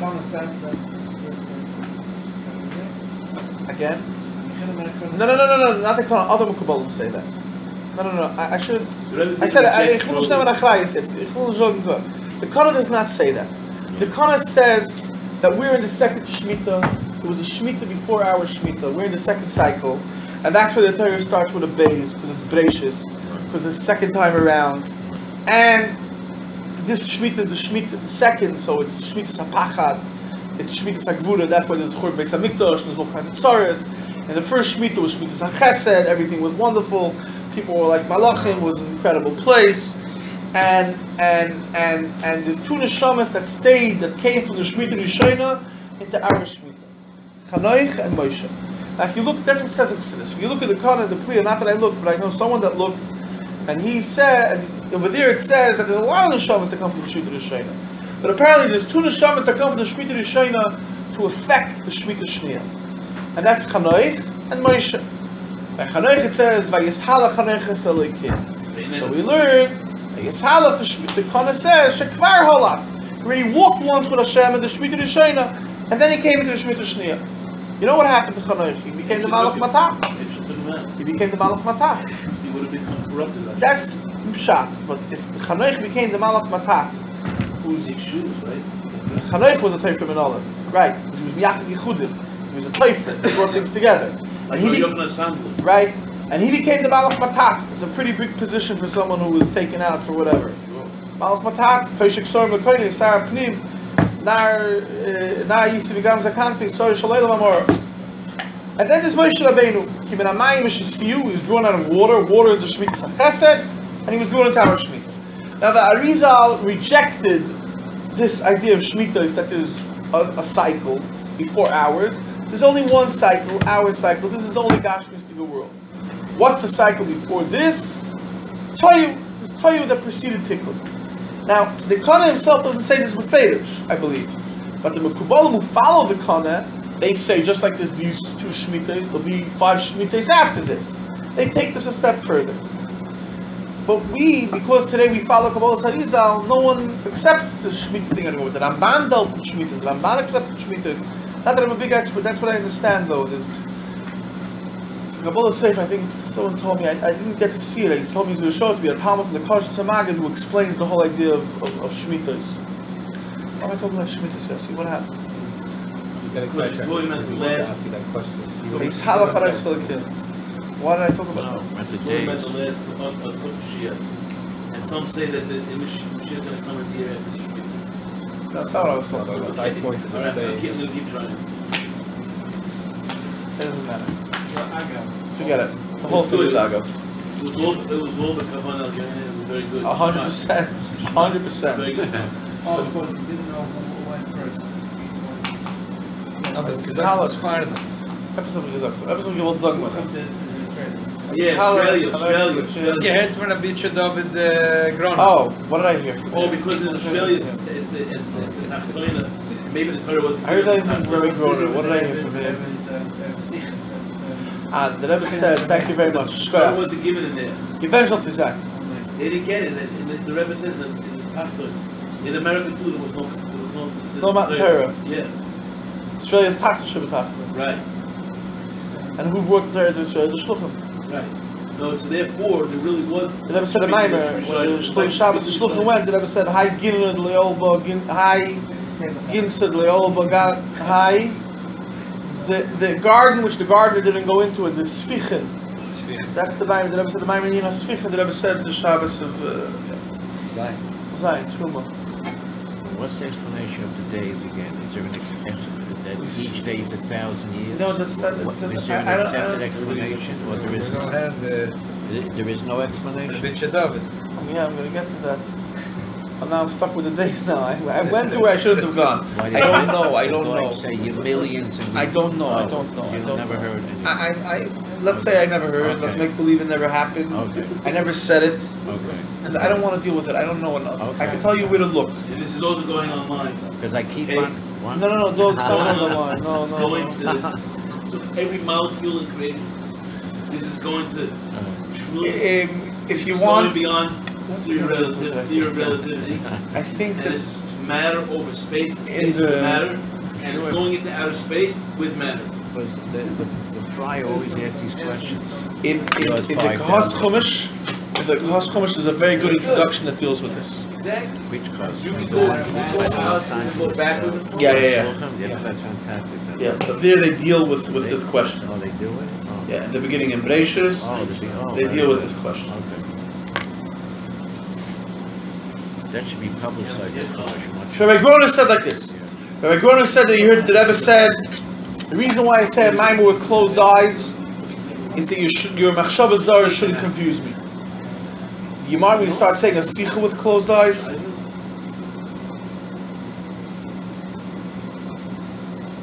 Pretty scary. So what's the big difference between a sicha and a Maimon? Why by a Maimon does the Rebbe have to close his eyes? A sicha doesn't have to close his eyes. So, I don't know what the difference is, but the bottom line is the Rebbe said, "Do you want me? I should also close my eyes by a sicha." Machshava zara, so confusing me. Not confusing. Being mevalbul me, disturbing, not confusing. Disturbing. Yeah, that's why the Rebbe closed his eyes. The Rebbe said his cloth is also Yeah. Yechidus. What? In Yechidus, I think the Rebbe said it. So, or someone wrote it and the Rebbe accepted it. But I think that was a famous thing. That the Rebbe coughed means that he didn't. Closing your eyes, have to do machshava zara. The Rebbe doesn't see. The Rebbe sees the machshava zara when he looks at them. Sees the machshava. He reads their foreheads. It's like a neon sign. It's like walking. It's like going across their forehead. I once heard from when in yeshiva the Melech said that the Chazal says Hakol Kipsoyim actually is birth. The Hashem were all like fools. So he said why? He said because what's the difference between a normal person and a person who's not normal? A person who's not normal says everything he thinks. A person who's normal doesn't say everything he thinks. He thinks before he says. But the Abish sees our thoughts. So what do we look to him like? This crazy guy. Look what he's thinking. Look what he's saying. He's saying all these things. So the Rebbe Chassidim was sitting in front of him by Farbrengen, and they have all these, machshavas, and the Rebbe sees the machshavas. He doesn't have to. Keep it out. What do you mean doesn't have to? He's black. The person only thinks what he wants. It's not a clear to think everything that comes to him. He sees what the other person is saying. I'm saying, doesn't. Listen, there's 50 people, so some people think thoughts are being blocked by others, right? Unless you're saying it's triple, quadruple, 3D vision. What's the other point? Maybe he has a point. I have no idea what the point is, but if you look at all the people, you see what's going on by the people, you see they're looking, they're not looking, they are looking. Your point. not that that's not where I want to go, Bichlal, but you. No, lately someone described to me. A certain Choshev Yid in Yerushalayim, he used to teach a shir every Shabbos morning, Zohar. And one Shabbos morning, he didn't do Zohar, he taught in the Medrash. He asked him, why didn't you teach Zohar? He said, there's a person there that had to go to the mikveh, he didn't go to the mikveh. You didn't see? He told him, I could show you how you look at people and you see if a person has to go to the mikveh or not. The other guy said, I don't want to know. I don't want to be able to look at people and see, but you could imagine that the people who see walk past. People are walking past the Rebbe, all kinds of people. And the Rebbe looks at them and he sees. And he doesn't just see the Gashmis. He sees what every person's walking past. This is a story, I think, maybe, I don't know. This is being recorded, I hope this part can't, no. It's good. No, the Rebbe also was recorded. The Rebbe comes and the Rebbe didn't mention people's names almost ever. I think the Rebbe almost ever mentioned people's names. But also could say, I think the Rebbe almost ever mentioned their name. So he walked past the Rebbe and he couldn't go to the mikveh for a long time because he hurt himself with his foot or something. So when he went past the Rebbe by a Hanukkah girl, he wanted to get Hanukkah girl. So this one guy didn't go to sleep for since he went to the mikveh, he didn't go to sleep, so he shouldn't have to go to the mikveh again. He slept only for less than a half hour. This person walked past the Rebbe. So he walked like this, cover his forehead. The Rebbe picked up his hat. You don't want to walk past. Because what are you showing? It's this stuff, shmak. The story you just said over without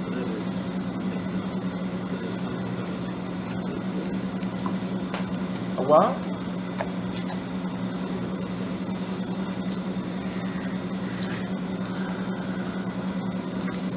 All I was saying is that a Sikh and a Maimer, Farbrengen must differentiate between the two. For us, it's the Rebbe is saying, is it together, Shchinim is after Glein or not? I don't know. The Rebbe is saying, it's good enough for us. And when the Rebbe is saying it, the things that the Rebbe is saying, they're negating. The Rebbe didn't say it just to say nice things, just to say something cool. Have a good word, have a chap. Huh? Have a good one. Yeah. I was sitting by Farbrengen a few weeks ago. The Yisroel was a very interesting setup. All kinds of people there. So the Mashpil was saying something and someone was arguing with him. And he told him this is a very... I like the expression. He said, you were so busy saying something smart you couldn't hear what I had to say. As if I knew sagen a Kishlen, as ich gehört. You're so busy, people are busy I want to sound smart. So I have to slug you up right away. He was arguing. And in a nice way he said to me, you're so busy trying to be smart. Stop a second and listen. Love that line. That's your line. I never used that line. Maybe I should use it. That's a good line for the Maybe I should use it. I never heard this expression. Was as if I knew sagen a Kishlen, das ich gehört das vielleicht. College campus. Good for them. That line. And every sikh and every maimer is mamash negeya. And when we learn it, so it's not saying ashrei. It's negeya. The question is negeya, and the answer is negeya. And the amazing thing is that you're learning about things, and if you think about it for a few minutes, these things that you're learning are taka negeya. They're taka relevant. They're taka talking about me, in my experience, in my life. And they're addressing where I am, what I have to deal with. And if I don't, we talk so much about the Reichkeit of the person who learns Chassidus. This you for sure heard from me in Yeshiva. I'm repeating this here because I don't know if I said it here, but in Yeshiva you for sure heard this from me. I met the young man today on the street. I'm not going to say his name. A guy came to Yeshiva, and before he was in our Yeshiva, he was in another Yeshiva. Which was, let's just say, it wasn't another Chabad yeshiva. I came to yeshiva, after a while he said to one of the teachers, not to me, he said to Rabbi Kaplan, he said to one of the teachers, he said like this, he said, in the previous yeshiva that I was, I felt like I'm in this dark tunnel, and the more I'm going into the tunnel, it's closing in on me. It's getting darker and darker. The more I'm getting into Yiddishkeit, the tunnel's closing in. Then I came to, get the yeshiva, started learning Chassidus. Now, he says, I feel like I'm in a field. And every blade of grass that I bend down and touch, it lights up. He's talented, if you could say that, right? MS. But he wasn't busy saying a kishah. He wasn't busy trying to say something smart. He was talking about life. So, it's very nice. No, I also want to go in the field and light up blades of grass. It's a lot of fun. Yeah. More than anything else, you have the Rebbe's sichos. I'm not choosing one over the other, but I noticed like this. I noticed in yeshiva, and I'm saying this to Yossi is a yeshiva bach. Right? Yeshiva bach Yossi.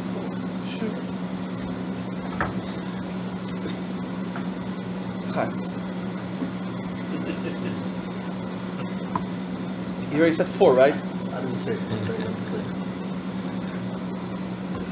You have the last one.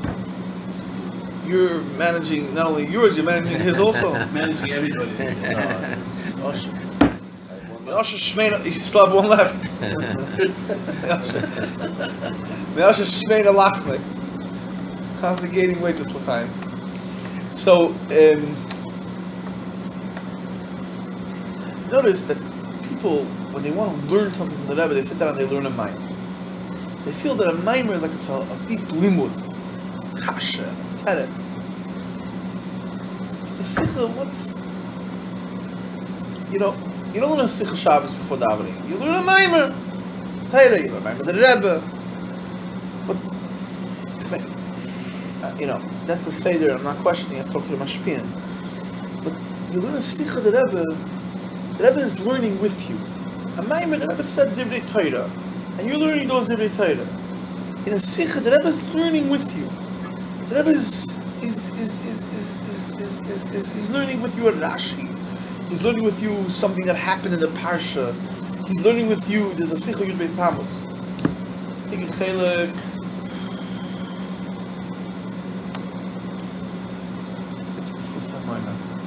I can't remember if it's Chof Ches or Chof Gimal. I'm embarrassed. I looked at it this week. I don't remember. I think Chof Gimal. But the Rebbe says, the Rebbe explains why the Frierdiker Rebbe said that if not for the fact that he would speak about Hashgacha Pratis. Excuse me. In the Mamorim of Rosh Hashanah of the year that he was arrested, he wouldn't be able to survive the arrest. That helped him. What? I don't know what she had to see because I'm talking about the liquid. I don't know what she had to see because I'm sorry. Where's the liquid to look? It's not possible to bring a safer than Farbrengen. It's not cool. We have to be cool. What? Might not do it. I might not. I would bring a safer than Farbrengen. 100%. But whatever. No. This is a recording. It's different to say there. I would want to go into recording. I want to go to posterity that we took a safer Villa Farbrengen Chas V'Shalom. Farbrengen. Safer. Let's not mix the two. The Rebbe says, how does it make sense? Why is it so important for the Rebbe to talk about Hashgacha Pratis? Why is it important for him that way he could survive the Yisurim of the Meiser? Obviously, the Frierdiker Rebbe knew that everything that happened for the years of Hashgacha Pratis. What did it add to him? The Rebbe is Pashut learning it with you. Now, if you really, the truth is, I don't know why that's so much different than a maimer that you're going to learn about some deep idea of Chassidus. This discusses the Teichen, the of Tzimtzum and Teichen of Hashgacha Pratis. Could definitely pass for a maimer if you would sing it with the other tune. But the Rebbe is Pashut talking to you about it, and you're learning it with the Rebbe. It's grub the way I'm saying it, maybe, but no, Pashut it is grub. But that's if you want to go into the Rebbe's world, if you want to see things the way the Rebbe is seeing it, if you want to, but it's not just a one-time thing. Oh, the Rebbe's perspective on Chinuch. The advertiser of the book says it's a book that's long overdue. I have to know the Rebbe's perspective on this. You have Perspectives magazine. I know the Rebbe's perspective on this, the Rebbe's perspective on that. Not just technically I know the perspective of this, perspective on that. I want to live differently. I want to live in a way that lechatchila my head should work the right way. Kachsach the Rebbe's a Sikha. Learning a Sikha because how can I come to Shabbos without a Sikha? Very, very mamash.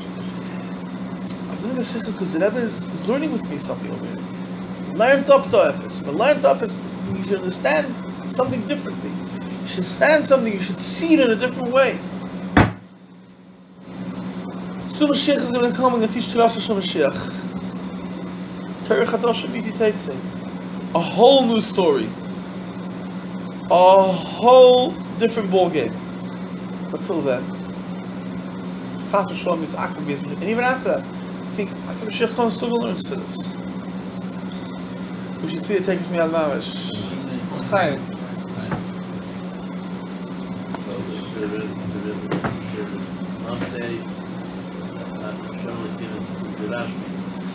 Again. Yeah, man. And the same thing with the Rebbe. So what's the deal with everything he says is the God. Hashem. So why is it Shmuel the best? I don't know. Apparently that's what but that's what the Hill Parasha said. That when a Rebbe says a Maimer, Shmuel is Tachreina. Afterwards you could argue with him. I'm not arguing. I'm asking just No. I'm not saying. I didn't say you're arguing. I said that's what the Hill Parasha said. Right. The Hill Parasha said when a Rebbe says a Maimer, the Hill Parasha argues with the Rebbe about what Pshat in the Maimer is. The Hill Parasha argues with the Tzemach Tzedek what Pshat in the Maimer. I said, how could you argue with Tzemach Tzedek? He said the Maimer. So he said when the Rebbe says the Maimer, it's Shchinim the Rebbe Shchinim. Afterwards, I could say Pshat and he could say Pshat. So I don't know what the difference is, but obviously there's some difference. Yeah.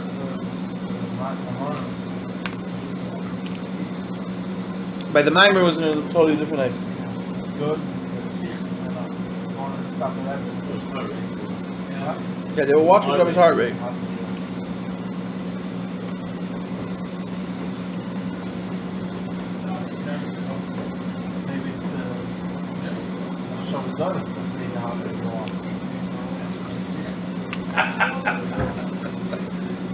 That's a good point. Except that he said in his room he didn't see anyone. No, that was making Yudis Kislev. When they were watching, I think it was Yudis Kislev. They're watching on everyone. But what he's describing, when the Rebbe started saying a Maimer, was a proper Maimer, was Yudis Kislev.